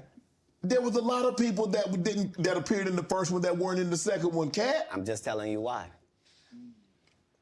I'm sorry. I'm sorry that there's a news flash that there are reasons for things in a business. Yes. Oh, okay. Well, why did you bench D-Lo? He had 2 points. What are you talking about? Why did you bench D-Lo? He had 2 points. What are you talking about? Shut up. But I like him. Nobody cares about that. That's not what we're talking about. These are business conversations that deal with businessmen. Right. Right. When you're good at something, you should progress. The guys that are not as good, they should fall down by the wayside. That's natural. So you believe if your talent doesn't support it, you should fall by the wayside, and the guys that have the talent and that get elevated, they should move. No, that's what water says. That's what the universe say. The universe say the levels. No, not I say. Who am I? I'm nobody. But I'm working every day as if I think that's what should happen. Is how it should be. And I'm choosing comedians that also write and work hard and don't steal other people's material. And I'm making sure that they all make $300,000 a season. And I'm making sure that they're not ever signed to me or my conglomerate. And that's and work hard and don't steal other people's material. And I'm making sure that they all make $300,000 a season. And I'm making sure that they're not ever signed to me or my conglomerate. And that's why they're successful. No, you can work with me and still be an independent businessman, boss owner like you came in. Right. I don't need you to be subservient to me. That's those other guys that make you pay dues. You said earlier that you rewrote a lot of what Money Mike was to say and how he behaved. So they allowed you the freedom, the liberty to ad lib. How much? Would they allow you to just make an interception if didn't nobody talk about it? As a football player, if the ball comes your way, can you just grab it? Can you make an interception anytime? Are you allowed to pick up any fumble? You can do any hustling, right? Oh, okay, same here. Same here. But here's the thing, though. Even as an offensive player, they might let me ad lib once I get a couple of years under my belt. They wouldn't let me ad lib as a rookie. That was your first movie. I told you the conversation in my first movie, just because I am committed to laughs. The only way I made it past those 300 comedians, I didn't tell you this. What it required is I had to watch all 300 comedians 10 times a piece. I watched your set 10 times of you performing, whoever you were, and then I counted how many laughs you got every time you did these amount of minutes. So if you told me this comedian and told me he did 30 minutes, I could tell you that he got 26 laughs in that 30 minutes because I had done the numbers on everybody. So I didn't just say I was funnier. I knew I was funnier than the comic you liked, and I could tell you how many jokes funnier I was, because that's how we judge stand-up. You do 15 minutes, I do 15 minutes. How do I know I'm funnier than you? Because you got 6 laughs, and I got 16. I'm almost 3 times better than you, low-key, boy.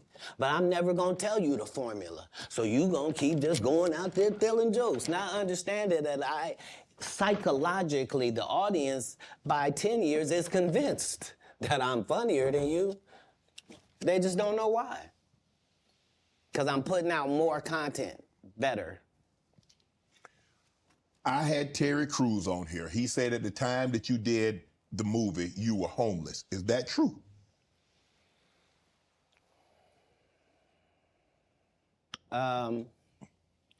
This was my situation. 5 months prior to me getting this first audition for Friday After Next, I got this baby son. I'm holding him up above me. He grabs my little chain. He's playing with it, and he accidentally drops it. It breaks out my front 2 teeth. I'm in a situation now where when I go to the dentist, they telling me this gonna cost thousands and thousands of dollars to fix this right. They're not telling me what it's gonna look like. I go get an estimate with no money involved, find out what I need to do. They find out you got a tumor in your upper jaw, so we're gonna have to do a whole surgery for you. It's gonna be 100 bands. I don't have it. I don't have it. And I'm only gonna have this check from this movie. So while I'm doing this movie, we live in this trailer. This is where we live. So when they come to work at 5 in the morning, we already there. When they leave at night, we still there. We just double back because we understood that this is our one opportunity. And we have this opportunity to change our lives, just like a young man going for the draft. Right. We can actually get in the league with this. There are 30 comedians on this cast. They're all magnificent. This is the holy grail of the situation. So yeah, I was able to make sure that, because it wasn't just my first movie, it was K.D. Albert's first movie, it was Terry Crews' first movie. Absolutely. I was the leader of this group, which meant that we didn't do their rehearsals, they did rehearsal, we did our own rehearsals daily to make sure that we were at the level of professional actors, which is what made it so egregious, that guy. Saying, I was supposed to. You were supposed to what?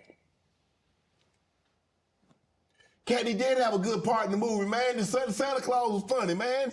The dude said the entire time we were filming, I can't play this role. They got a bandana over my nose and my mouth. My family not even gonna know who this is.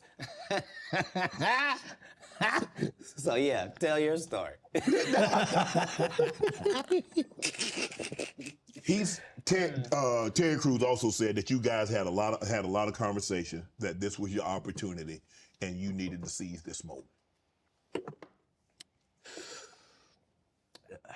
Terry had the benefit of having been in some very high-profile situations already and took L's. Mm-hmm. Like, he had been in the league, you know what I mean? Mm-hmm. He had done pro wrestling. He had done a lot of things. He had been televised in some things that hadn't worked. Right. And this was just fortuitous for him. And now you know what nobody has ever said in the whole industry in 20 years about, you know, the whole Money Mike not getting raped in the bathroom. Right. So I understood going in that there's no reason. I lost for a 5-year period, every single movie that Kevin Hart did was a movie that had been on my desk, that all I had said was, just, can we take some of this step and fetch it shit out?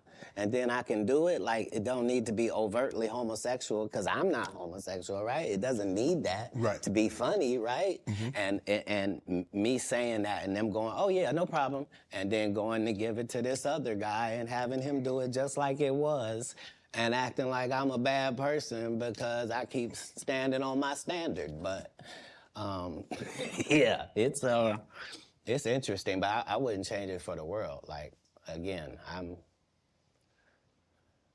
on the winning side of these decisions. You know, look, I've had Cube, I've talked to Cube, and a lot of people say Cube doesn't pay. What's your relationship with Cube, and what did that opportunity mean for you?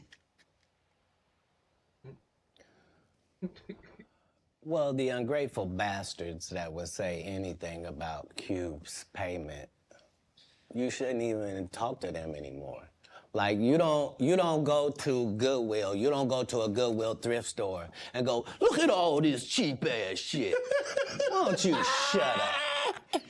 Why don't you shut up? You could have went to Hermes. Why you didn't go to Balenciaga? Why you didn't get a bowl to the Balmain? You want to have that conversation? Right. What you mean, the independent black dude who's filming it partly out of his fucking pocket? What you mean he didn't pay you enough? They weirdos. Weirdos that felt like they earned the opportunity because they were big. No, yeah. I understood. That ain't no $200 million movie. Well, I mean, how much did you expect you was gonna make? Well, I made enough to get them teeth fixed just like you did. Yeah. So it was no harm, no foul. I knew that I was gonna go from there, and there was no turning back for Katt Williams. Okay. Well, here's the thing. I wrote it. What I'm saying if I did it and I did a good job at it, you can thank me. I was involved. Right. I'm not gonna come later on and tell you, I never even read the whole script. So how you know what roles? What? What do you mean you never read the like these guys' whole job is to present something, unfortunately. And I'm just not a presenter. If you ask me a question, I'm just gonna tell you the truth of how it went. Would you be willing to do another Friday? Cube already asked me to write it. I was supposed to have been writing it. This is what these guys are mad about. Like, we lost some great people before this movie could come out regardless. Right. And so, yes, there desperately needs to be one.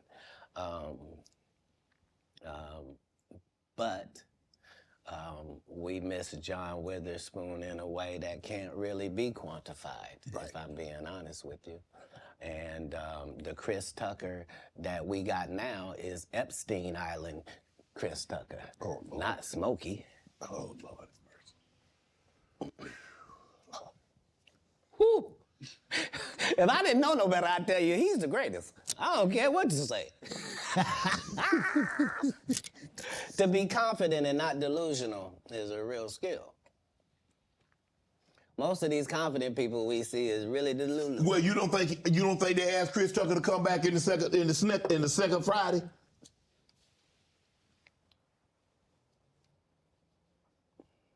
Smokey was all in Smokey. There ain't no Friday without Smokey. We all agree to that, and there's no next Friday without Friday, and there's no Friday after next without Friday. Nah, we talk about the road because you say that they don't. Here's the thing. Okay. Here's the thing. Chris was allowed to make the decision. At the time that this is happening, Katt Williams is known for smoking weed. Willie Nelson is known for smoking weed. Right. Snoop's known for smoking weed, but none of us is really known except Willie. And I'm saying, Chris Tucker didn't want to be the poster child for smoking weed. He don't smoke weed like that. Right. He in the church. He Michael Jackson's best friend. Christmas. Michael Jackson called him Christmas. You ever met a man that gave you a little nickname like that? No. Me neither.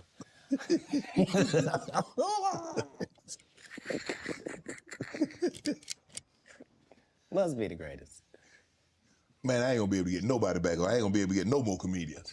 They all coming. No, they ain't. Are you kidding? Nah. Hey, I promise good thing you. I done got all the rest of them. I done got the ones. I promise you, everybody trying to double back. You're gonna be having to beat them off with a stick.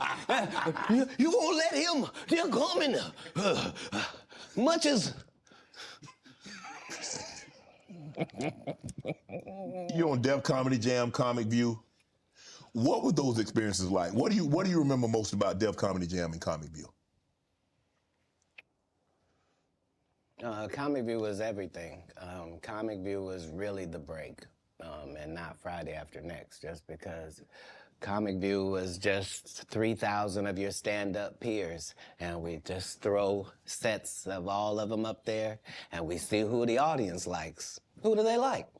And it was a great wild, wild west time to be involved in comedy. And the same is true for Def Jam because hip-hop was a fad at one time, and hip-hop ain't gonna last, and why are you doing that? And that's how it was for blue comedy. If you were a comedian that cussed, you were ridiculed by the mainstream comedy geist. That would be like me being on Joe Rogan. Joe don't want me on there. I need to be on Shannon. Joe got 6 comedians that never been funny. He want to push out. But that's really how it is. I'm so sorry I'm competitive. You an athlete, right? I can tell. You understand. Will there ever be another Comic View, Def Comedy Jam? Could that, in today, in 24, 25, 26, could we see that again? They've already announced it. It's already going. You didn't know? Yeah, Kevin Hart purchased it, so he's now doing Comic View. That happened at the same time that they gave DC Young Fly Hollywood Squares. Yeah, because they tell you that there's no gatekeepers, but we keep seeing the same people open the gate. Didn't Kevin open the gate and let Tiffany in? Ain't he now opening it up for... Don't such and such open the gate for... What do you mean ain't no gatekeepers? There's 100 gates out here. Would you? Everyone I've seen got a keeper. Would you have wanted to do Comic View or Def Comedy Jam? Would you have wanted to be? I think we just mentioned I did them both. No, I'm saying purchase the rights and refranchise it. Nope. They didn't offer it to me anyway. Like, Comic View did a couple of disservices to comedy as well. So there were people like me that were out there getting 2 and 3 standing ovations in one set. And that wasn't good for television. So what they did was they started making everybody get a standing ovation. So they would tell the audience, when they get off stage, everybody get up and cheer. And so now the fact that I'm the only one out there going to get standing ovations is now making people think everybody get a standing ovation. And that's not how comedy is. So I understood why that couldn't go anymore, because remember, Ricky Smiley sat right here and told you a story about how he performed with Mike Epps and Katt Williams when he did Comic View, and to let him tell it, he was funnier than both. My name Lil Dow. You're talking about the special needs. That's good. That's a different time. That's some clever material. That was a different time, Katt. No, it wasn't. It was the time I was there. But I'm saying... That time, this time, same times. No, but I'm saying... Just like people that tell you the Egyptians, they not black. Egypt is in Africa, folks. As long as Egypt is in Africa, then Egyptians are African. Do you believe you could tell the same jokes today as when you started out? I mean, Eddie Murphy not telling those jokes. Richard Pryor wouldn't be able to tell those jokes in 2024 that they told in the 70s and the 80s. So they wouldn't have told them. But that's my point. They're not inferior people. No. If they were in this time, they would be going according to our time. Just like then, we were going according to that. Like, that's how it is in the world. There are words that we can use for a while. And we use them for a while until somebody says, that ain't a good word. Yeah. We should stop saying that. Correct. That don't make people feel good. And we stop saying the word. And we move on to another word. You can't say the R word. You can certainly say special needs. Yeah. You can certainly say spectrum. Be slow. There are things that you can say to get your point that don't have to hurt people. Right. But you would know that if what you did was construct the English language for a living, then you would understand that part. You financed your first stand-up. You had it cost you $22,000. You had 25 to your name. Yep. Why did you decide to do that? You had 25 to your name. Yep. Why did you decide to do that? You believe that much in Katt? I believe that much in business. In business, the goal is for you to become independent and be the boss, take the responsibility, and also get the profit. Okay. That's all. How can I be looking for you to put me on if I wouldn't? And if I can't show you what you missed out on, why would you believe me? Now, the fact that I was able to do it 12 times, that's the real thing. The part that I'm able to do it all across. Now, the fact that I was able to do it 12 times, that's the real thing. The part that I'm able to do it all across the country. The fact that every time I do a tour or a special, you think, well, that's sponsored by somebody. Somebody did a good job. No, just... Bring your idea online with Hostinger. AI Website Builder is now on sale from only $249 a month, plus free extra months. And it's all drag and drop. It's so easy. It's like, bam. Let AI create a website for you and go live in... Just the guy they're kicking around, just the one that might mentally not be all there. He's the one picking the outfits, writing this guy's material, booking the shows, making sure he gets there. He's the one hiring the other comedians. But hey, I knew that that's the end goal. So if that's the end goal and I'm there when I start, why would I deviate from that? Right. Remember, my goal was to get this far in Hollywood and still have a virgin asshole and never had sucked a penis. That was my only goal. I didn't want to get with a white woman because I was scared she might have me running down the street like Jonathan Majors. There you go. See, come on, Katt. Not because I didn't like white women. I think white women are as great as any other women. But I'm not gonna act like I'm not scared of them. I have a reason to be scared. You could be Kang the Conqueror, and they could take your rabbit ass down in 2 weekends.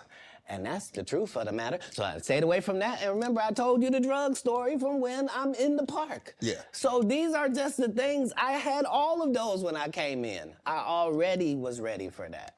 That's what they don't like. I did not know. You're telling me and showing me a side of the business that I didn't know. That you guys are, man, the competition, the competitiveness. That's all business. I don't care if they're selling Coke. You wouldn't believe the things that Coca-Cola says about Pepsi. You wouldn't believe the water conversations between Dasani and Liquid Death. Like in all business, in all sport, competition is a driving force. And I don't require anybody to be better. Who am I? I just require if you're a loser and you've taken shortcuts at every chance and you've made sure that you didn't put anybody on that really had a work ethic and was a God-fearing person and you helped it. If that was never you, then don't act like that's you. Don't get out here now that you don't do stand-up and start acting like, oh, you not sure why you don't do stand-up no more. I heard you got run off. You better be careful. The nigga that run you off gonna show up and he gonna tell everybody. I mean, what you gonna be able to say? Nothing. Why you think I speak with such clarity? I'm actually involved in each one of these stories I told you about. Right. Right. The one comedian, as we've been sitting here doing this interview, that you hold in very high regard is Dave Chappelle. Dave Chappelle walked away from $50 million. You said it was more. Tell the story. That's right. I will let you tell it. No, you're no, the best. I want you to tell it. You really are the best. You've proven it here today. As much as I'm proving it, you proving it. You proving it. Yeah, that wasn't the thing. It wasn't. People say that. He lost $50 million.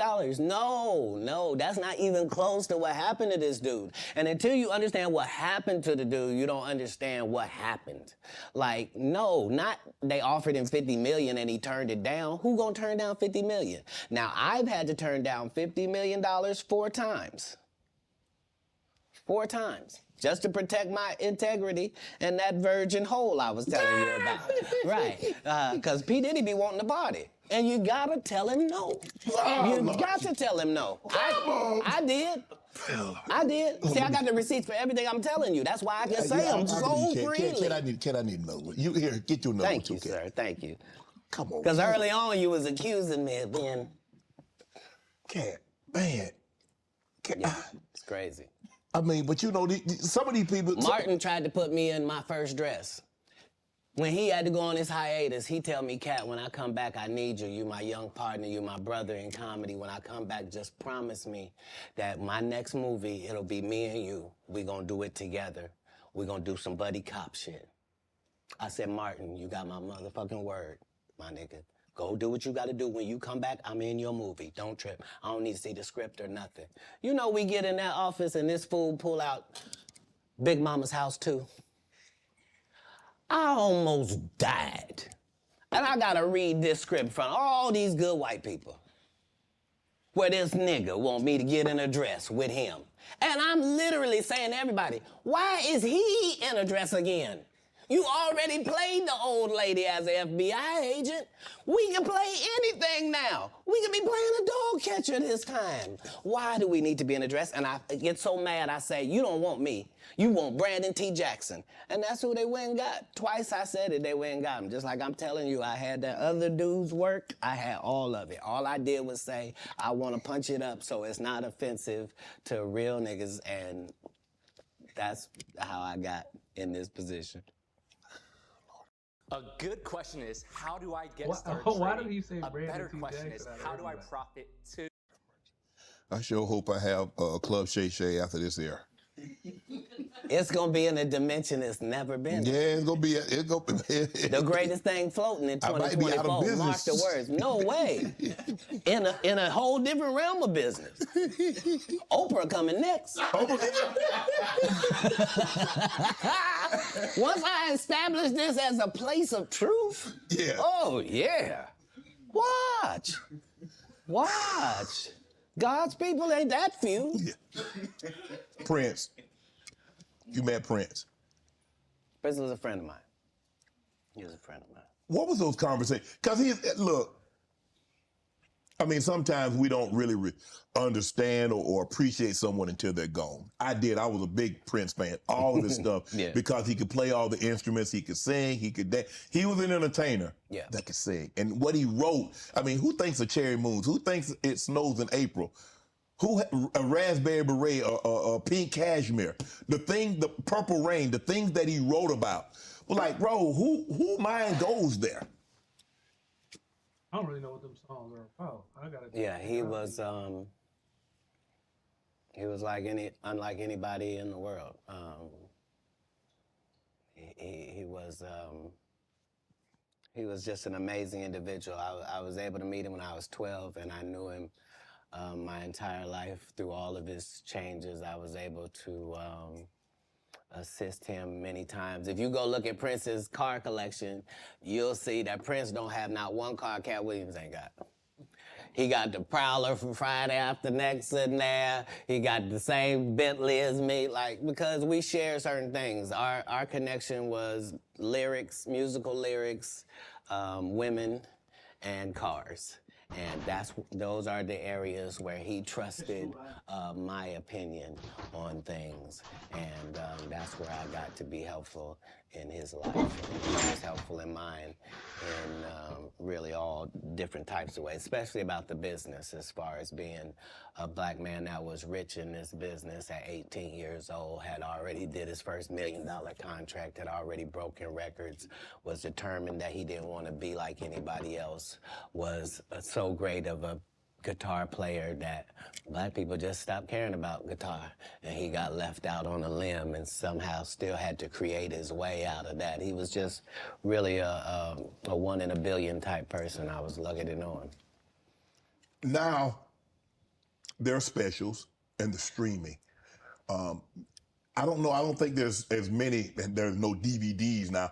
So where are you on this streaming, the specials? I mean, obviously you still tour, but how much do you focus on? Okay, I'm gonna tour, say 100 days or 150 days, but I'm gonna do a special. Well, now that our relationship with Netflix is at the 8-figure mark, 8? How you said 8? How often you want to make them? Well, now I'm on this streaming, the specials. I mean, obviously you still tour, but how much do you focus on? Okay, I'm gonna tour, say 100 days or 150 days, but I'm gonna do a special. Well, now that our relationship with Netflix is at the 8-figure mark, 8? How you said 8? How often you want to make them? Oh, you said 8? I mean, like right. 5, 6, 7, 8? Got to be 10 million to qualify, yeah. So what I'm saying is, once you're at that level, how many would you do? I'd be willing to bet you say, every time you turn around, I'm gonna be doing another one. Hey. I think that's what you would say if you was any good. Yeah. And like I said, with 12 comedy specials, why do I need to be in these conversations with these specialist people? Sid ain't got no specials you remember. Steve ain't got no specials you remember. Ricky ain't got no specials you remember. Faison ain't got no. What? So why do y'all get special? Yep, it was 20 minutes long. It was good too, though. What? So why do y'all get special? Yep, it was 20 minutes long. It was good too, though. It was. He's good.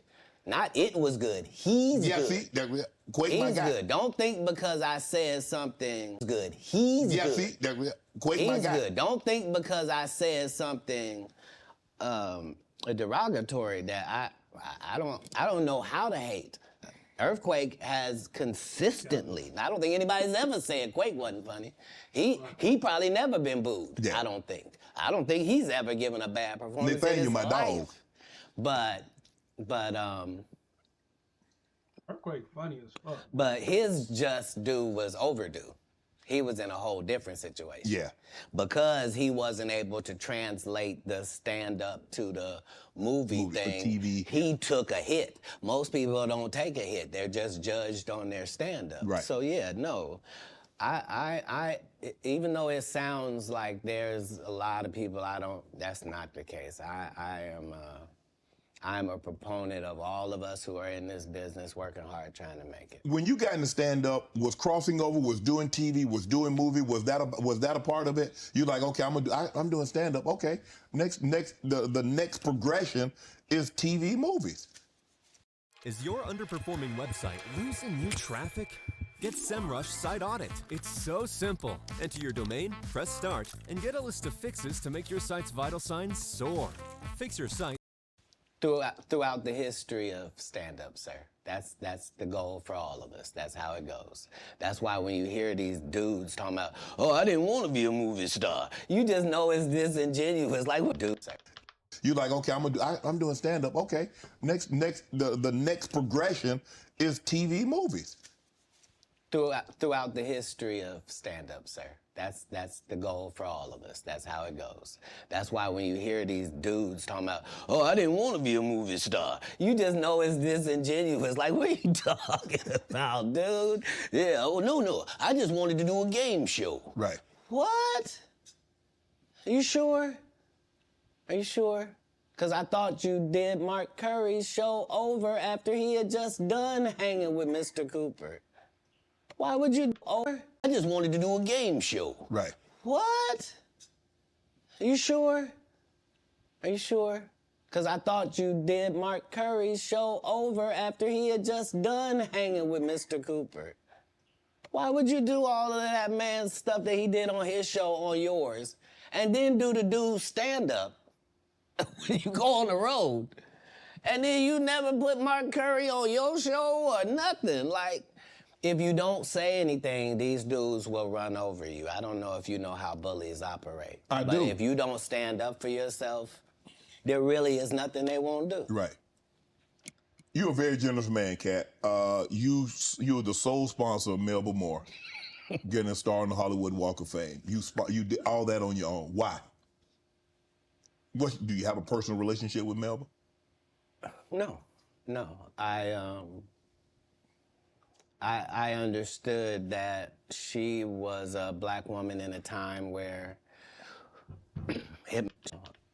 What on the Hollywood Walk of Fame? You did all that on your own. Why? Very generous man, Katt. You're the sole sponsor of Melba Moore getting a star on the Hollywood Walk of Fame. You did all that on your own. Why?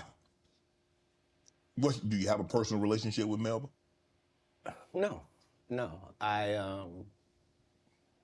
I understood that she was a black woman in a time where it mattered what you look like, and they had a certain thing that they needed you to look like and act like in order to be successful. Right. And she just never did that. She wasn't tall enough. She wasn't fine. They didn't like her looks. They didn't like that her hair was natural. They talked crazy about her, and yet she still made all of these achievements. And I'm like, understand, I'm already in the Comedy Hall of Fame. I'm already going to heaven no matter what happens. If it ends in a second, I'm up there. So it gives me the leeway to do some things that are simply because it's the right thing to do. So the truth of the matter is, they wanted to give me a star, but please don't consider me and this person been sitting on this list this whole time. And just because they ain't got enough money, they can't get their just due? That's crazy. When do you start? That's hurtful. What if somebody can't afford their flowers? You mean they don't get them? No, God don't operate like that. He would send a dummy like me to come and take care of that. Just so that the right thing happens. That's how the universe works. Because remember, what am I spending my money on? I'm not spending my money on strippers. I ain't spending them on drugs. Why not? Like, Stripper what? part. Because if I go in a strip club, I'm only trying to get her out of there. Yeah. I have no intention of her or any other people being in this position. If I see a girl I like at the strip club, I'm telling her, you know you don't have to strip no more after this. This could be your last day. How about that? Ooh. What would it be like just to leave it all? You ain't gotta be a hoe no more. I don't even want you to go get your purse. Just leave it. Ain't nothing in We it. get new ID. We get new ID and credit card and social security card. We don't need none of that. None of that. None of that. You This life don't look good on you. yeah, shit. You don't even look like a drug addict. Got me thinking, Cat. Right. You hear these athletes talking about, yeah, we was out there tricking. What? Why? You're part of the problem. You're part of the problem. Stop paying people that you don't have no respect for.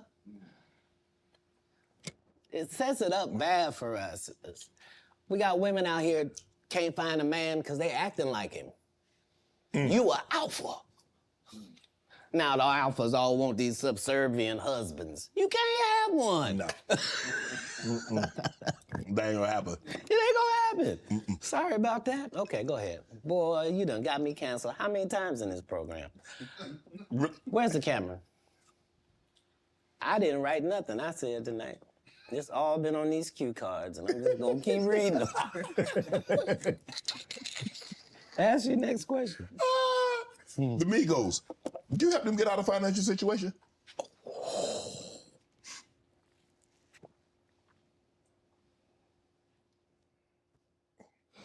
I don't think we ever, as a nation, can remember a time that the Migos were financially unsuccessful.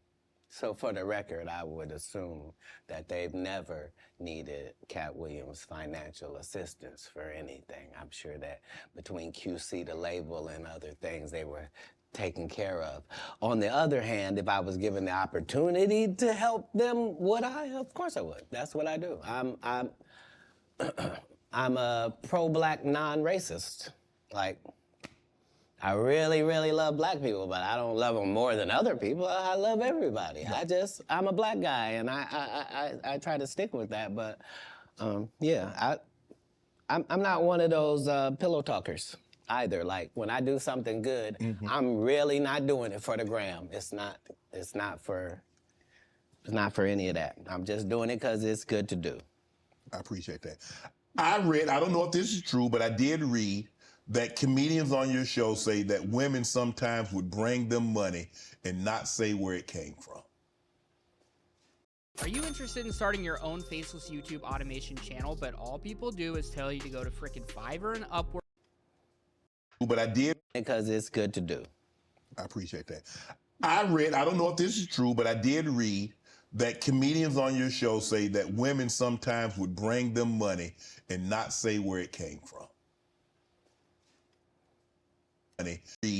That comedians on your show say that women sometimes would bring them money and not say where it came from. Say that again? Comedians would say women would bring them money and not say where it came from. Right. So I'm not a feminist like a feminist would be, but I do believe that that in my camp, like if I had 35 people in my camp, right? I believe that other than 4 jobs, I believe that a woman is better at any of them jobs than any man could be. Okay. So 10 of these jobs, no man can work because I'd rather a female be there. If I gotta smell anybody's breath, I want it to be hers. I don't want none of you crusty. So what I'm saying is, if in a staffing issue, I'm gonna have 75% women just because I prefer them. Right. I don't prefer to hear 2 guys talking in the corner. I prefer to hear 2 ladies talking in the corner. I don't care what they're talking about. I just prefer that. So a lot of times I will utilize ladies to convey a message. If a comedian is doing a great job somewhere in the country, he just did a masterful set and nobody's gonna pay him. They just clapping. And I know he's broke as shit back there. Wouldn't it be nice if somebody just showed up and gave him a little blessing? And he didn't have to suck me off for it and, thanks, Katt, and boy, I really needed it. Why would you do that? If you was actually just trying to help people, you would. People know that's how I pay my tithes. If I got paid $100,000 to be at your city, I'm gonna take 10,000 of that and put it in your homeless area.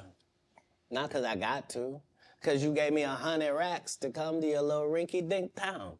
Who would I be to not pay my tithes back to your town? That's how I got in this position. Wow. Fuck with that. You adopted 7 kids. Why? That's a lot of kids for a man that's as busy as you are, travels as much as you do, on the road as much as you are, spend a lot of time, because you have to spend a lot. I mean, it's not easy. I mean, maybe it comes so natural to you to put pen to paper and to write things down and be able to go out there and perform a set, but that's a lot of responsibility, Katt. Right. Right. But if there was a God, what would he think about you if you did that? I'm saying, let's say, for example, that God is real. Yes. Okay?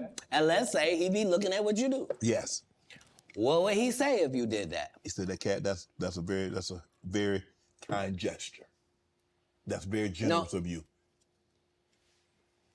My whole life, since I was telling you when I was young and they was asking me what I wanted to be, and nothing I wanted to be was what I wanted to be, God's friend.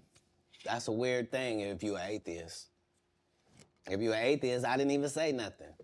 But if you believe in God and I tell you that I wanted to be God's friend and I wanted to even go to Hollywood and still be God's friend, if I told you that that was my aim, you could understand where I'm at. Like, I promise you, no jealousy, no bitterness, no none of that. I got exactly what I was trying to get. I haven't been shorted in any way. I mean, 7, 8 kids, single. You gonna get married? You remember the conversation where it was me? Yes. And I didn't know what was gonna happen to my 2 little brothers and they was just gonna be out there? Yes. So when it gone full circle and I'm one of the richest men that ever lived. And I don't mean, please don't look at my net worth. I saw my net worth. I had that on me. I don't even. I swear to God.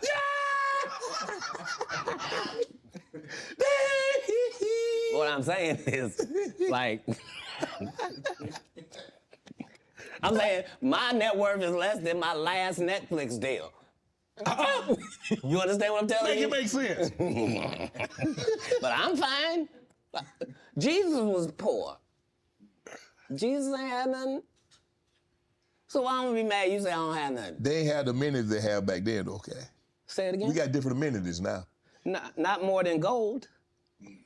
Gold was the amenity of that time. We still got gold. Gold still running. They have no Rolls Royce. They got you could buy an ass. That's what they call it in the biblical time. They were cheap.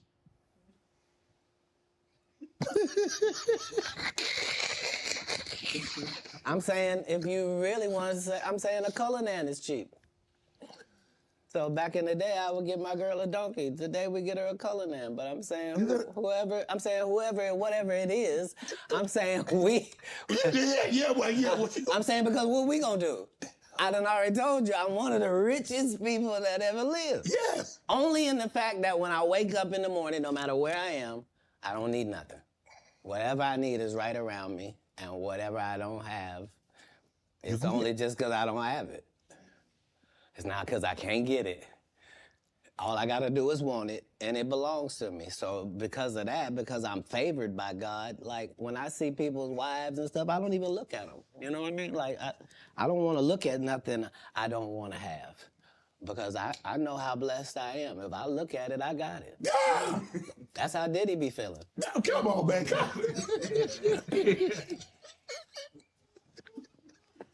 So you're not supposed to look at anything that you don't want. Not me personally, just because God has given me literally everything I ever even pump faked like I want. And that's the whole thing. That's the whole thing is I don't have a type of woman. Every woman that I ever had as a type, I ended up getting her. Now she's not the type anymore. Now I understand that every woman is a one of one. Like, you can't really have types. Mm-hmm. What?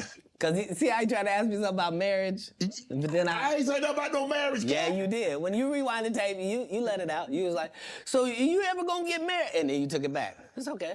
It's okay. I wasn't on the photographic memory. Are you?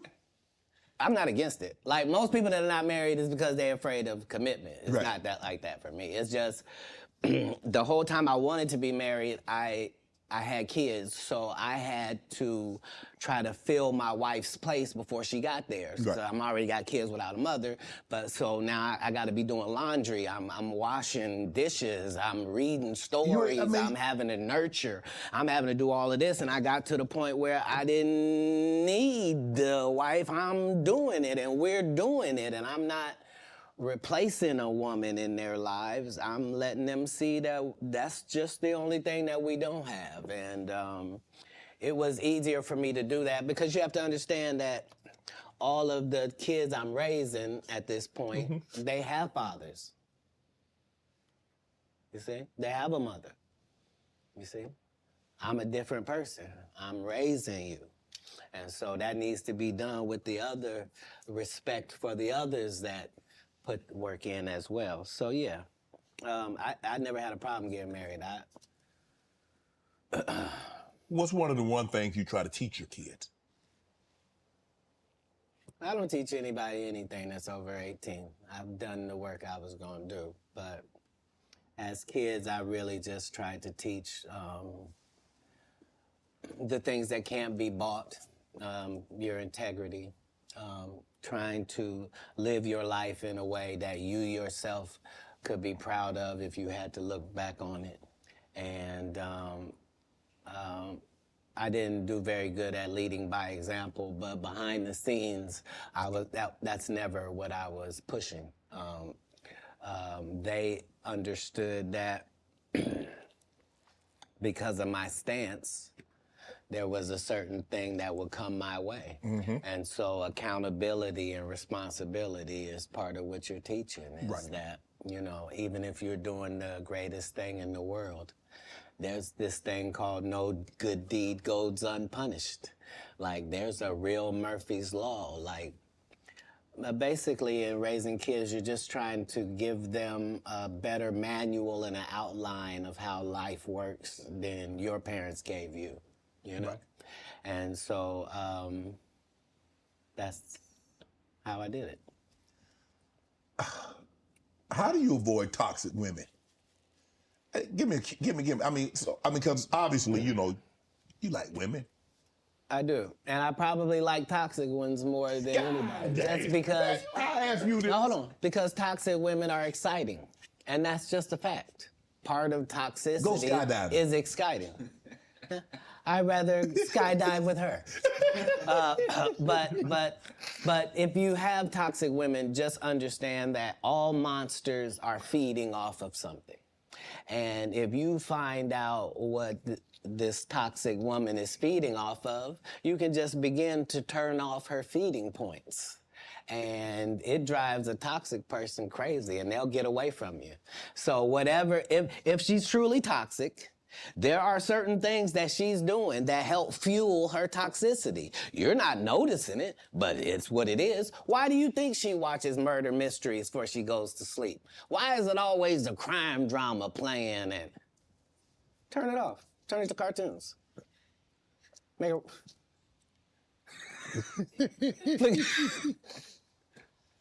No, you don't get to... What's she listening to? You can't be listening to Sexy Red. You're broke.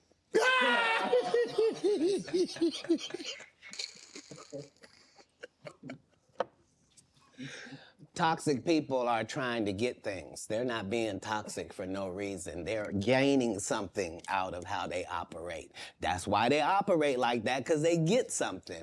As soon as you find that out, you'll be able to cut off what they're getting, and they will leave. Yeah. You were married once. Never. You weren't married? Never in life. So would you have a cohabitation agreement? Never. How? How could I be a single parent and be married? You could, you know, there are people that like were married and then they get divorced and then they become single parents. That's how that works. Yeah, but a person who's never been married means he's never been married. Okay, I'm gonna take your word for it. Why would you need to take my word for it? Hold on. If I had been married, wouldn't have somebody have said who she was? No. It might have been a long time ago. Nope. I've never not been famous, sir. I just worked the story out to you. I don't have no hidden mysteries in my life. That was Jesus. I don't have no periods in my life where it's unaccounted for. No. That person that said that was a liar. I got a case right now in LA. This lady saying she was my assistant for 14 years, and I heard her or something like that. Never worked for me, not a day in my life. Liars lie because they want to.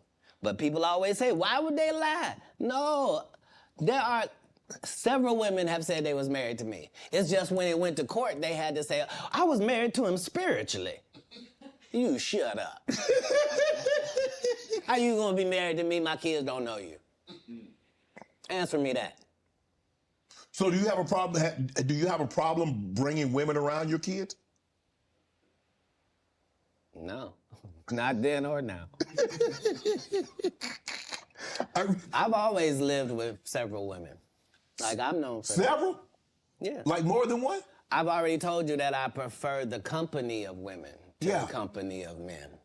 So if I told you that me and a couple dudes on my staff sometimes have to cohabitate, nobody finds a problem with that. Yeah, so it's me and 3 ladies cohabitating because that's how the business gets done. Like, I don't want a chef that scratches his nuts before he cooks.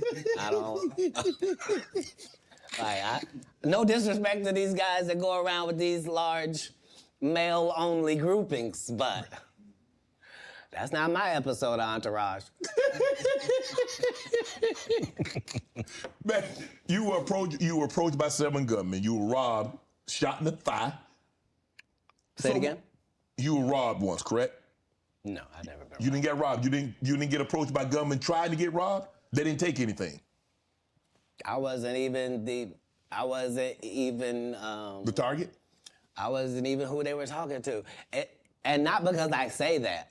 Because if you look at what time period it is, I'm not even making $5,000 a year.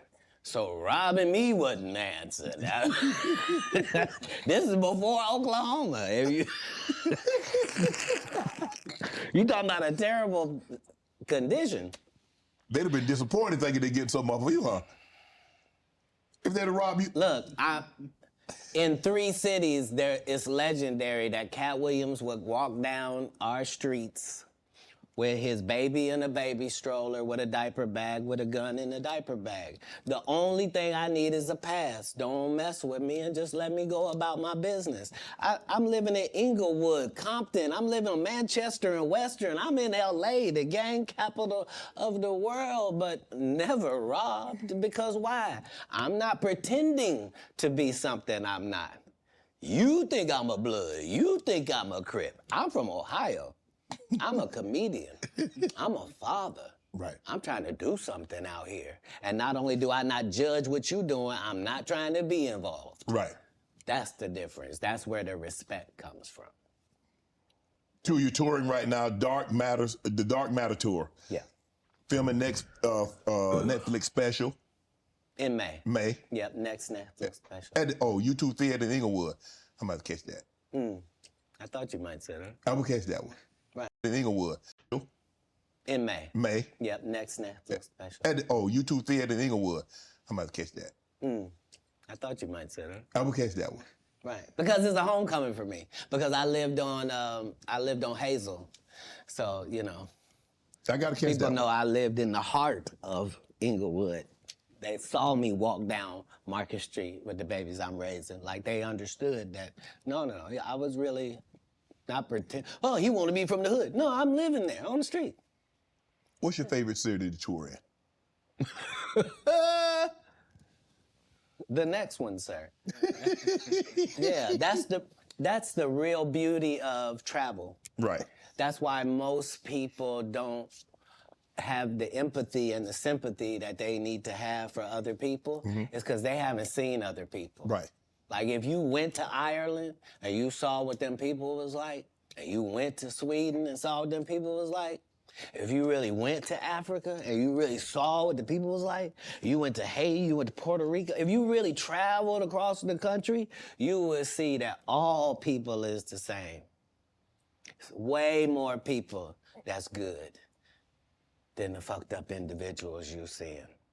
And if you understood that, it would change everything. So I don't have any favorites in the world, just because every place is dealing with their own issues, their own troubles. All places look better than they actually are for the people that live there. And it's always a difference between what it seems like what it actually and what it is like. People will tell you, I went to Paris.